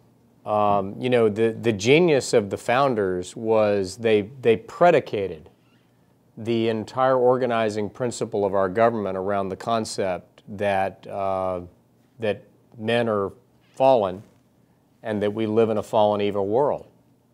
You know, Hamilton said if men were angels, the rule of law wouldn't be necessary. And so there was very much a Judeo-Christian sense that because there is evil in the world, if any of us has too much power over other people, we will abuse it because that's the nature of humanity. And so the genius of the founders was twofold. Number one, it was to take the power of the federal government and delimit it only to specific and explicit enumerated purposes. You know, the federal government is, as Senator Paul said in talking about, I guess it was the Wicker case, that until that time, the federal government didn't have the power under the Interstate Commerce Clause to just do whatever they wanted to. Now the federal government is not only telling us that when we don't engage in commerce, that we might be influencing interstate commerce, they're going to require us under Obamacare to engage in commerce. That power has never been used in that way. So the first was to delimit the power and to devolve that power back to states, to communities, and most importantly, mediating institutions like religious organizations, charities, voluntary associations, and the family. The second thing was to take whatever power there was at the federal level and to disperse it among three branches that all constantly fought with each other. You know, Senator Paul just mentioned the tension between the executive and the legislative when it came to the power of engaging in military conflict. We saw another example of the dispersal of that power when the administration had to go before the Supreme Court and argue that the individual mandate didn't violate the Constitution. These were all ingenious ways to limit power and whatever power there was to disperse it and to divide it. But we can never lose sight of the fact that it was all based on the founders' very clear notion that if you don't do that, that men are evil, and given too much power, they'll abuse it. You know, George Washington said, it is impossible to have freedom and liberty in the absence of religion and morality. So I think that the answer, Mallory, is those first principles, and that's why I stress the commonality between the Tea Party and social conservatives. Director Woolsey, is there an alternative and a substitute for anti-communism to rally all those different groups of conservatives? I always start with the nature of the enemy. And I think there are two that we need to focus on in the current and decades to come. One, the simpler one in a way, is China, because China is behaving sort of like a late 19th, early 20th century imperial Germany. They're throwing their weight around in the South China Sea. They want everybody who is their neighbor to basically pay homage to them. They're building weapon systems that would be designed to go after our aircraft carriers. They want to dominate the Pacific and Asia. Whether they want to dominate it so badly they'll take extreme risks or even go to war is a separate question. But I think our dealing with China is largely a matter of modernizing and maintaining our military forces at a reasonable size and in staying technologically in front of China, and we know how to do that. We have a hard problem now because of our debt, but substantively we know how to do that. That's kind of what we did with the Soviets. The other problem, and I think it will last longer, is the Islamists. And I say Islamist to suggest the secular law-giving side of things emanating from Islam. I think we want to be careful not to get into a position that we are at war with a religion. I knew the late Abdul Rahman Wahid some, the former president of Indonesia, nicknamed Gus Dur. I had dinner with him a couple of times, and we got caught in an airport lounge once for several hours and talked. I didn't know him well, but he was an absolutely remarkable man.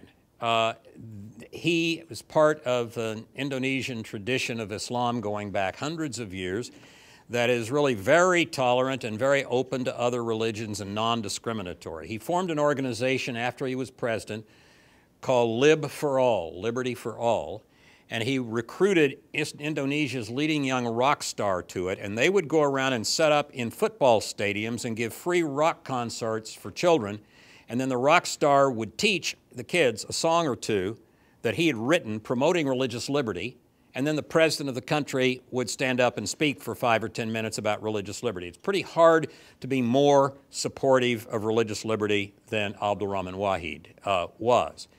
But unfortunately, the branch of Islam that dominates most of the world's Islamic organizations is fueled by oil.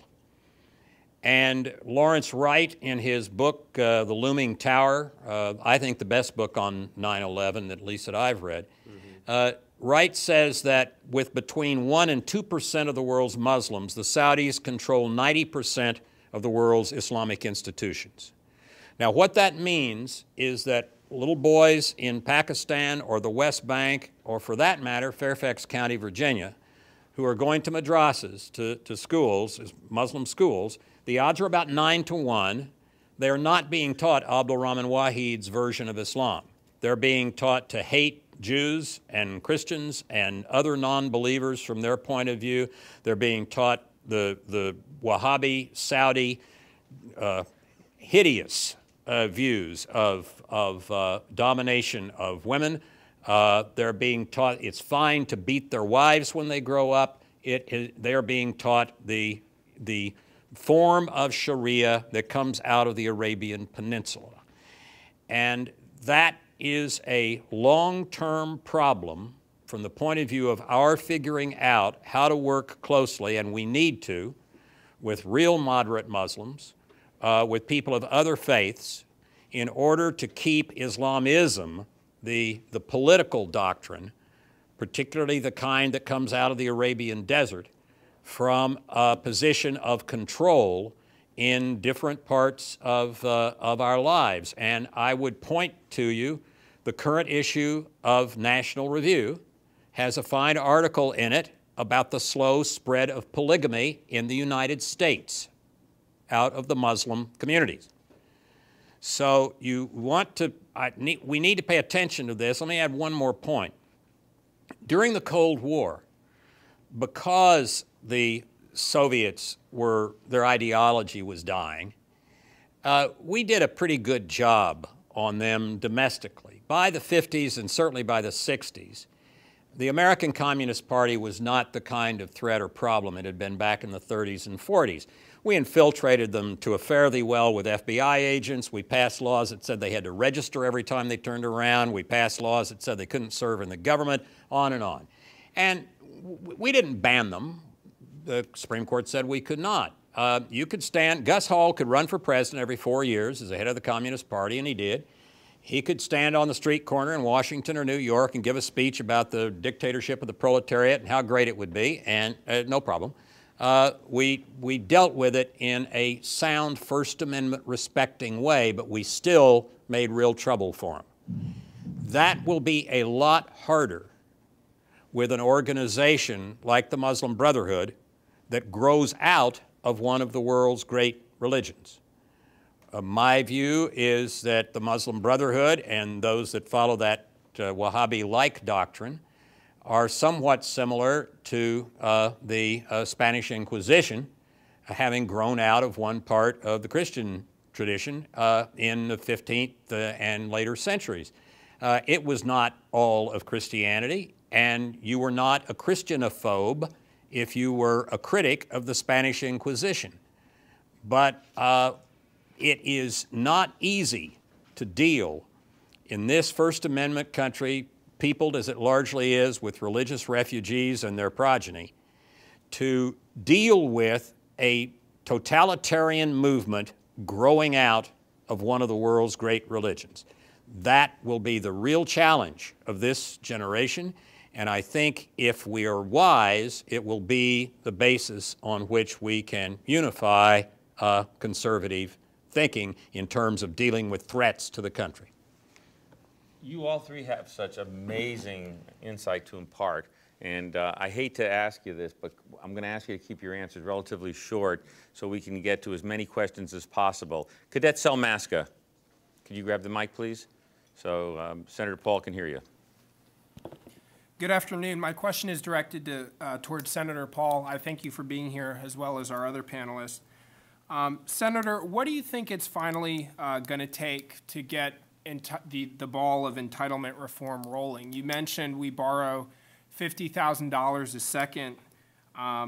You know, is it going to be another downgrade in our credit rating? Is it going to be forced austerity? What's really going to happen before we get a solution? You know, things have been offered. It's been labeled as Darwinian social engineering. It seems like there's a lot of gridlock going on right now. So what's it going to take to really change the game? You know, I met with the president last summer, and it was all the Republican senators, and I got to ask him a question, and the vice president was sitting next to me. And so as we were talking, I'm scribbling on a napkin notes to the vice president saying, we've got to raise the age. It's as simple as that. We got to go up. We're living longer, and we have so many more retirees. We've got to raise the age. And he kind of nods his head yes. And I say, we've got a means test, and he kind of nods his head yes. And so I raised my hand and asked the president the same question, and he doesn't even necessarily object. But then in public, they have Paul Ryan pushing your grandmother off a cliff. So really, they need to act responsibly. We've proposed reform. I haven't been afraid. I have a Social Security bill that fixes it for 75 years. It raises the age from 67 to 70 and mean tests the benefit, and that fixes a $6 trillion hole over 75 years. I have a Medicare reform bill that puts all senior citizens, or allows all senior citizens, to have the congressional health care plan. It's subsidized, but it's market-driven, and we raise the age and means test it, and that fixes really the Medicare problem as well. These are out there, but when you go to people and you ask them about it, they say, oh, nothing's going to happen this year. And I think that's a disgrace that we're going to go a whole year, and just because it's an election year, they say, oh, we'll wait and see who wins. I think that's just a real disgrace, and I think it's one reason why we have about a 10% approval rating. Just briefly, I think unfortunately the answer is that democracies are not real good at confronting serious, generational problems unless and until they're forced to. And, getting back to what Jim Woolsey talked about in the struggle against Islamism, really that war began in 1979 when Iran became the first really Islamic dictatorship. But we, as Condoleezza Rice said, they were at war with us, but we weren't at war with them.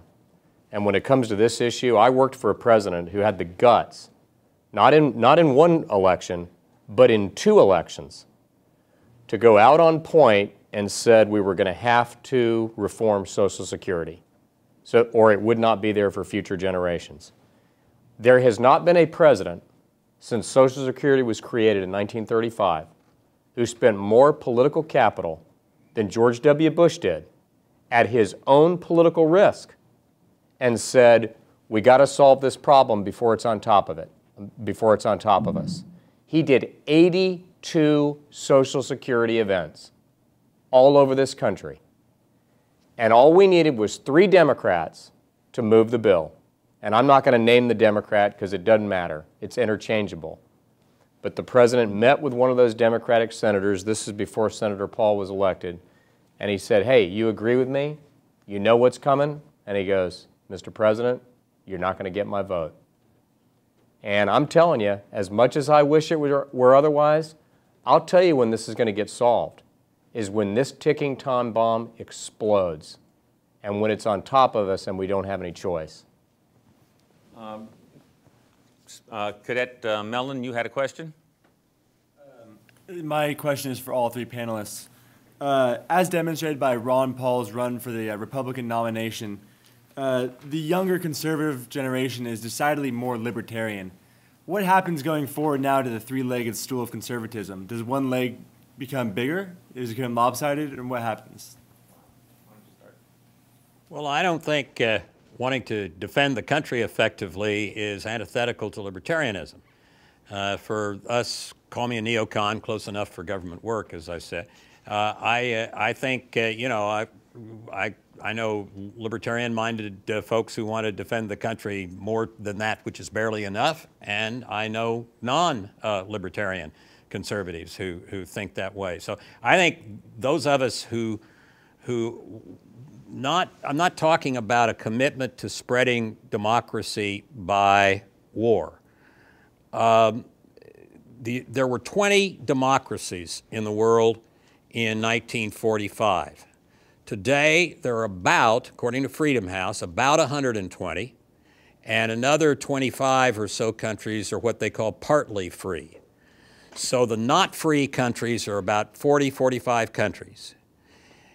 The fact that we had as fine an Army and Navy and Air Force and Marine Corps as we did, and that we had nuclear weapons and that we deterred the Soviets, and, as Senator Paul says, that we had a far superior economy, meant that we won the Cold War. And partly because we won the Cold War, those numbers of democracies have gone up by something on the order of 100 since the end of World War II.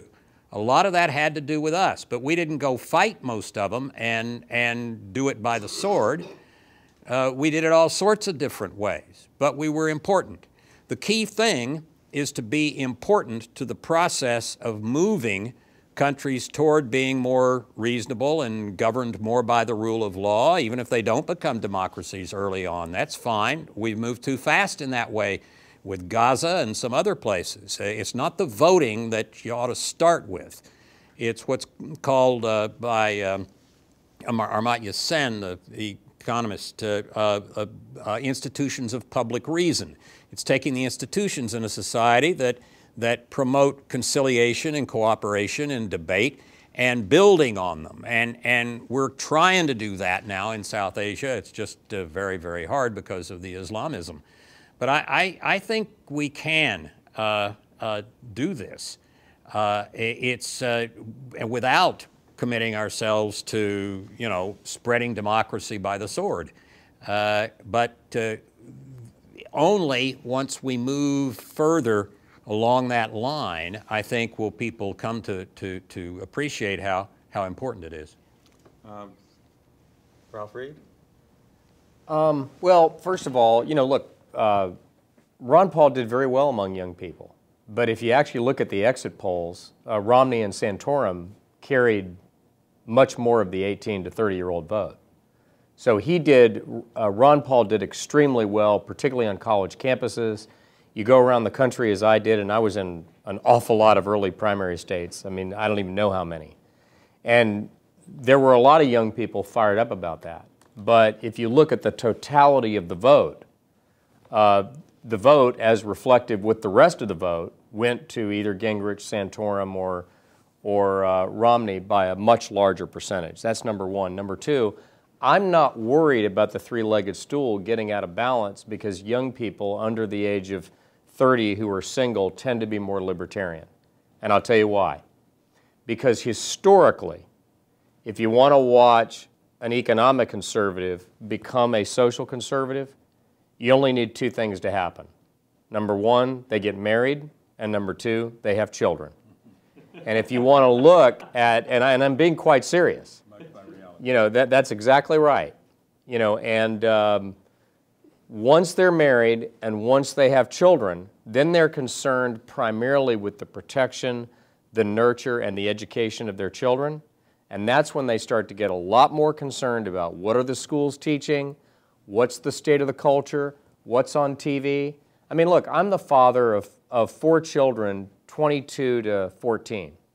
They're not really that concerned right now about what's on MTV. But I am, because I'm the parent.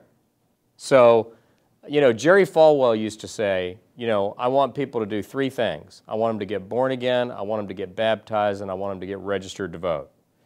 And, I would modify that a little bit and say, I want them to get born again, I want them to get married, I want them to have children, and then I want them to get registered to vote. Because I assure you, we'll have the overwhelming majority of their votes on all these social issues. Senator Paul, could you comment on Cadet Mellon's question? Yeah, I think Ralph is probably technically right on the vote of the youth, but I think one thing that doesn't really encapsulate or really give you the big picture is that, Ron Paul, with the election looking like it's over by all purposes, was in California last week and had 20,000 people show up to hear him speak. He had 8,000 people at one college in California, larger crowds than any presidential candidate has had thus far. He has had larger crowds than any of them. So there is a phenomenon out there of people, and particularly young people and independents, attracted to the message. And I think the message is also, and this is the debate we have to have where we might not all agree on, is deciding what is a constitutional foreign policy, and can we be for a strong defense that lets no one attack us, and gives retribution or consequences to anybody who should, such as in Afghanistan, but then also doesn't believe that we stay for decade upon decade to build a nation where there was no nation. And this is the interesting phenomenon that's also out there. It's a big part of the Ron Paul story. He has more contributions from active duty soldiers than all of the other candidates combined. I have 2 big military bases in my state, and people misconceive that soldiers want to go to war. They volunteer, they're very patriotic, and they do want to defend, and they do perceive, and I agree with them, they're defending America when they were in Afghanistan. But after 10 years, if you ask them now, is that still the defense of America that we need? Most of them will tell you it's time to come home. And you don't get polls of soldiers because they do as they're told. They're volunteers, they do as they're told. But if you were able to poll soldiers, I think you'd find that they're tired of war after 4 and 5 tours over there. They're tired of getting out of the Humvee first and the Afghan soldiers smoking cigarettes and not participating in the battles. They're tired of the Afghan soldiers stealing their stuff when they get wounded. They're tired of a President Karzai whose brother was a dope peddler and a crook, and who says that if there's a war with Pakistan, he will side with Pakistan. They're tired of a Pakistan who says if there's war with Iran, that Pakistan will side with Iran. I mean, for goodness sakes, we liberated Afghanistan, and they treat us with such disdain. That is the middle ground that some Republicans will have to feel if they want to get the youth vote, or if they ever want to have a chance again in California or New England, places that have been written off to the Democrats. I think a little bit more of a libertarian approach could get some of the youth vote and some of the independents in some of these states that we cannot win any longer. Senator, there used to be only 3 principal strands of conservatism. Today, there is many, many more. There's a proliferation. You go from the Ayn Rand objectivists, which are atheists, to cultural conservatives, which are strict creationists. With this proliferation, does it make it more difficult to achieve political consensus? Well, you know, if you believe in a limited government that doesn't get involved in too many things, I think you can have a little bit of all of those. And I'm a traditional conservative. I'm very socially conservative. I'm pro-life. But I also believe in a very limited government, and I talk about the government getting out of our personal affairs. I just think when it involves another life, it's not a personal affair for one person. It's an affair for 2 people at that point. But I think for the most part, we can attract a lot of the youth by getting rid of the... I'll give you a good example, the light bulbs. Everywhere I go, I'm always ranting and raving about them banning these incandescent light bulbs. And you know what the response of the bureaucrats are? Oh, well, Republicans and Democrats voted for it, and unfortunately, Ralph's boss signed it. But the problem is most libertarians and most people who want to be left alone and make consumer choices, libertarians don't like the idea of being told what kind of light bulb, how much water in their toilet, what kind of shower head they can get, what kind of car they can drive. So the list goes on and on. But I think that we need to recognize that if we're to grow. Dr. Reed, do you think we're going to be able to reach consensus with the proliferation of all these strands? Yeah, I really do. And when I said what I said earlier about us not being able to solve this entitlement ticking time bomb until it's right on top of us, I mean, I guess the bad news fiscally is the good news politically. What they've been doing, borrowing and spending, printing money, and gradually bankrupting the country, the gig is almost up. You know, they're not going to be able to sustain this for much longer. I mean, we're now paying more out in Social Security benefits than we're taking in every year now for the first time since the program was founded. And it was some years ago, I can't remember which organization, it may have been Gallup, it may have been one of the others, but somebody polled young people in their 20s and asked them whether or not they believed there was life on Mars and whether or not they would ever collect a Social Security check. And a higher percentage of Americans under the age of 30 believed there was life on Mars than believed they would ever get Social Security. I can tell you, I'm not counting on it. So, you know, demographically, if you look at it, if you look at the gradually aging population, at the time that Social Security was passed in 1935, the average life expectancy for an American male was 63. And you didn't start collecting benefits until you were 65. Today, the life expectancy of the average American male is around 78 or 9. Life expectancy for the average American female is somewhere 82 to 83. So actuarially, this just doesn't add up anymore. You know, back then you had 16 workers for every retiree. I think now you're down to what, 3.5 workers for every retiree? We're heading to 2. You're either going to have to double the payroll tax, or you're going to have to cut benefits by 50% over the next, you know, however many years it is. So I'm very optimistic that just as, you know, Senator Paul was talking a minute ago about the fact that in the end, the Soviet system was intellectually and morally bankrupt. It really fell of its own weight, ultimately. I feel the same way about the welfare state. It's unsustainable. It doesn't work. And for that reason, I'm very optimistic about the libertarian strain that Senator Paul represents, the social conservatives who, as I indicated in my remarks, are increasingly for lower taxes, limited government, return to the Constitution and the Bill of Rights, and increasingly engaged in movements like the Tea Party movement. And even Jim Woolsey and those who I share a common bond with on national security. I'm pro-Israel. I'm very concerned about the threat of radical Islam. I'm less clear about what that future looks like, but I can tell you this right now.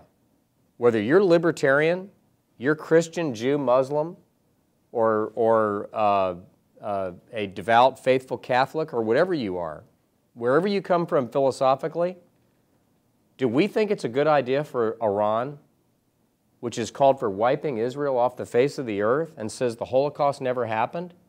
Do we want that regime to have a nuclear weapon? I don't think so. And again, kind of like the entitlement state, I'm telling you, it's going to be dealt with one way or the other. We're either going to deal with Iran now and prevent them from getting a nuke, or we're going to be in a much more dangerous world and deal with them with nukes, but we're not going to be able to stick our head in the sand any longer.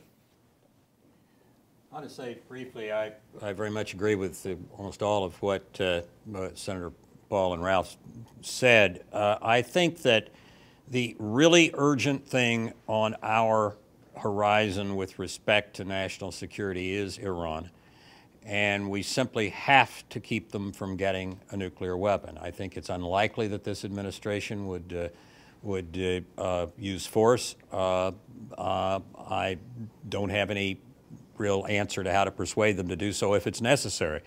But I don't think Israel can do the job. Its Air Force is too small. It doesn't have the tankers, et cetera. You would need a bombing campaign to deal with this issue effectively.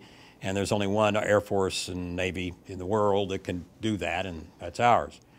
I am therefore pray that the sanctions and the other and the weakness of Syria will help bring this along. Why the United States cracked down on Mubarak, who was our ally for many years, within the first 2 weeks of the Arab Spring, and has left Assad and Syria alone, not even bringing the kind of pressure to bear on them that it did on Libya, which we had no strategic quarrel with, a terrible dictator, but not our problem really. How it could have done what it did with respect to Mubarak and even Libya, but to effectively ignore what's happening in Syria for a year when Syria's stability and the rule by the Assad family is at the heart of Iran's reach into the Sunni world. Nothing worse could happen to Iran except the Iranian rulers, except a revolution inside Iran, than for Assad to fall. That is, and we have not exercised a single iota of strategic sense in dealing with those 3 countries, Egypt, Syria, and Libya. I think, although it's on a slightly slower fuse, the entitlements are the Iran of domestic politics. It's really hard to get people to face what's necessary to do, but we've got to do it. I think Senator Paul's idea, for example, about using the congressional medical care plan is very sound.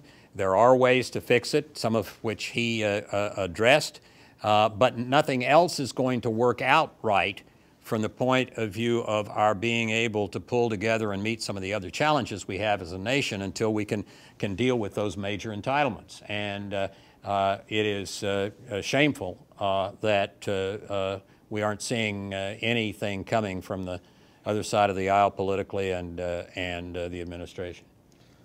We're only going to have time for one or two more questions. I wish this could last all day, but I know Senator Paul has to go. There's probably some votes coming up, but let's continue on as quickly as possible. Questions, gentlemen? You have one here. Here. Oh, Mr. Faust, Cadet Faust.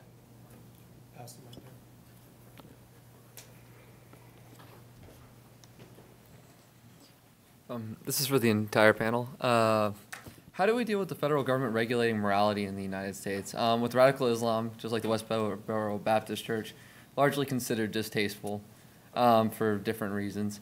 In the newspaper, there's issues such as polygamy and gay marriage are on the forefront of politics today. We seem to agree that the federal government is expanding and growing too large. Do we really want the federal government expanding to regulate our personal choices as well and infringing upon those? Do you want to start? The federal government doesn't have to expand to interfere with our choices in order for it to enforce American law. In the 1870s, the Supreme Court ruled unanimously against a Mormon who had more than one wife and who pled his religion as justification. The Supreme Court said 9-0. Sorry, that's not good enough. You can worship however you want, but when you get into running into the law, you don't get, as you are here, you do not get to have more than one wife. The same thing happened at an appellate level in New Jersey a couple of years ago. A Muslim man beat and raped his wife. She brought a complaint against him, and the trial judge said, "Oh, you say you're a Muslim. Gee, I guess that's part of your religion, so it's okay." And he was acquitted. The government appealed. At the appellate level, the government happily prevailed. But I already mentioned to you the article in this week's most recent National Review about polygamy in the United States. What we have to do, and I think this law, American laws for American courts, that some states are taking up, is a perfectly reasonable approach. It simply says that if an American has a right, either federally granted by the federal Constitution or the states, and the opposition to that depends on foreign law, American law wins. So if you are a Muslim and you beat your wife and you plead, as this guy did, but that's my religion, it says not only that I can, but gee, I should under some circumstances, sorry, you lose. And the way most of these issues come up with respect to Islamism and Sharia are in treatment of women, so-called honor killings in which a father kills his daughter because she has shamed him, and so on.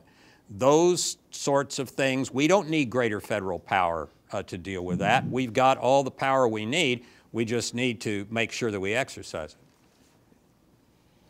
Well, you know, first of all, I don't think anybody's proposing that we use the federal government to, you know, impose on an unwitting populace the religious beliefs of some particular group.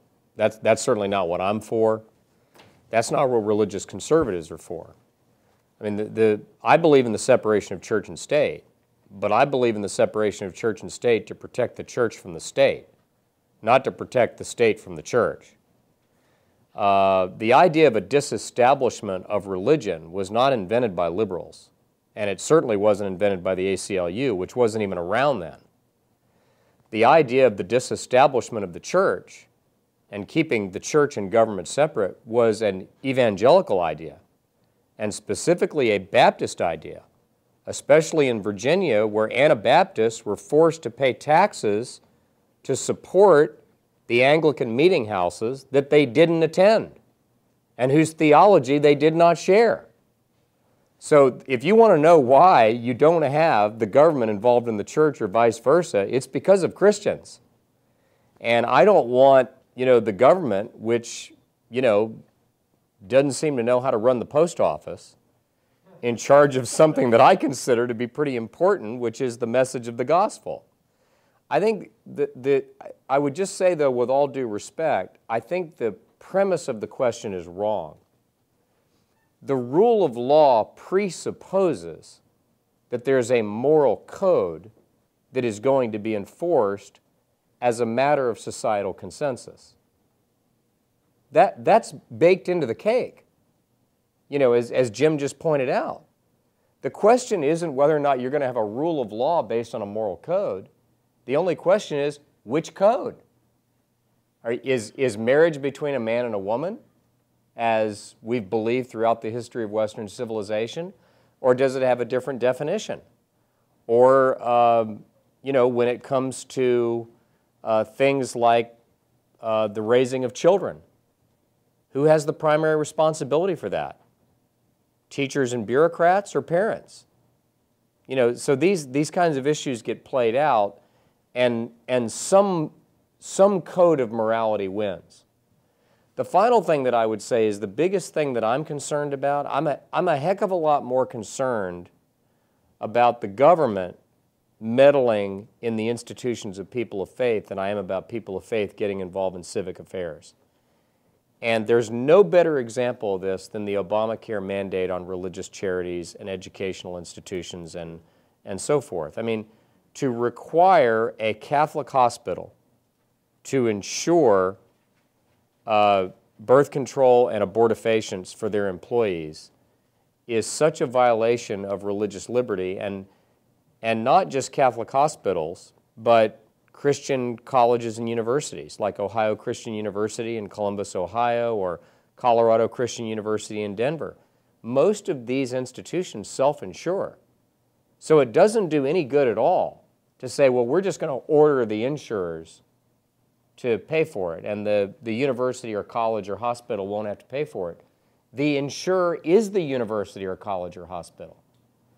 So that's the biggest concern, and I think here again, back to the overall theme of this seminar, this is another example of where religious and social conservatives and libertarian conservatives are coming together. I mean, I had a meeting with John Boehner in the fall of 2010, shortly before he became Speaker Designate, and we all had a pretty good idea of what was going to happen, in November. And I was privileged to be a part of a group of pro-family leaders to go in there and meet with him and talk about the things that we'd like to have on the agenda when and if we had a Republican House of Representatives after the 2010 elections. What do you think the number one thing, and these were Southern Baptist pastors and Family Research Council, Concerned Women for America, what do you think they said the number one thing they wanted Republicans in Congress to do? Repeal Obamacare. So, again, we're coming together. Comment, Senator Paul, and then there'll be one other question after this. Actually, I'm going to have to run, Mallory, but thank you very much for having me. And I'd like to make one comment on what Ralph was referring to on religious freedom with regards to insurance and forcing those of faith to pay for things that they don't agree with. I think it goes even beyond just sort of a question of religious freedom. I think it's an economic freedom issue as well. There is nothing that's really free. Somebody pays for it. Somebody pays for the contraception. Somebody pays for anything that insurance provides. But the thing is the question you have to ask is, does anybody have the right to tell you what type of insurance you have to buy for your employees or provide for your employees? What if you have 3 young women that work for you and they're 24? What if they all have 4 children and they all have their tubes tied and you don't need pregnancy coverage? As an employer, you want to save money, you don't have pregnancy coverage. What if you have 3 employees and they're all over 75 and aren't going to have babies anymore? Do you need to have pregnancy coverage? Do you need to have in vitro coverage? Do you need to cover for Viagra? Do you need to cover for sex changes? I mean, for goodness sakes, these are all private decisions that should be negotiated when you negotiate your employment. It's particularly heinous, though, when you tell a religious institution, though, they have to cover something that goes against very fundamental religious beliefs. So this was, I think, a very honorable fight that we took up. And for the most part, though, I would say when you talk about moral issues, some of it can be divided into federal versus state, in that there's been much more leeway granted for states to prescribe behavior than there has been for the federal government. And while I'm for traditional marriage, I often tell people I don't want my guns registered in Washington nor my marriage. I don't trust them much in Washington to do anything. And so I think marriage has been more of a state function and really ultimately is a religious function. But there will be some rules, but I'd rather see them at the state level than the federal level. I think we have a better chance of getting it right at the state level. Thanks a lot, though, Mallory, for having me. Senator, in 30 seconds, is the future bright or dark for the conservative movement in America? Absolutely bright. We're winning every battle there is. We aren't winning the legislative battles yet, but we're winning the public battles. The legislature lags maybe 10 years behind the public. The Tea Party revolution of 2010 won the public battle. Getting Obamacare to the Supreme Court means that people are actually questioning whether a law is constitutional. That's a huge victory in and of itself. If we win at the Supreme Court level, it reverses the thinking of maybe 60 or 70 years of bad thinking up here. So I think we're just getting started, but I think we're winning. Senator, thank you very much, and I'm going to ask the other two members here of the panel to comment on that. Thank you so much for joining us.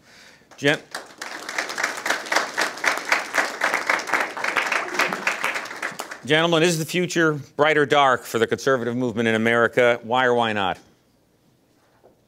I guess we don't need the mic anymore. No, right? we don't need the mic. Yeah, because he's gone. I think very bright. You know, I think about 2009 when Newsweek put on its cover after Obama was elected, and the headline was, "We are all socialists now." Now think about that. That was just 3 years ago.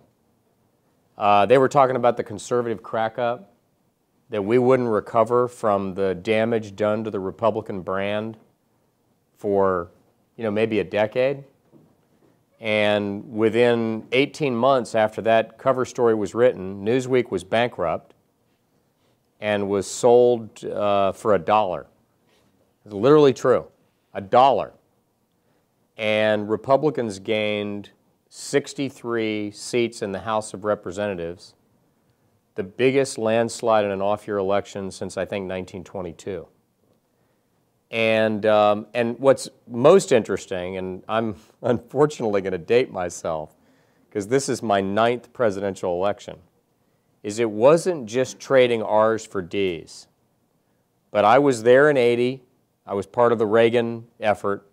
I was there in '94 when we took control of the House and Senate. And I will tell you, qualitatively, these 63 were so much more further to the right and so much more conservative than the class of '94 or the class of '80. And so it's not just a change in Republicanism, but you look at people like Rand Paul and Mike Lee and Kelly Ayotte in the Senate, and you look at this freshman class in the House. You know, we're going to have a very tough election in 2012. It's going to be very hard fought. But I'll tell you what's interesting.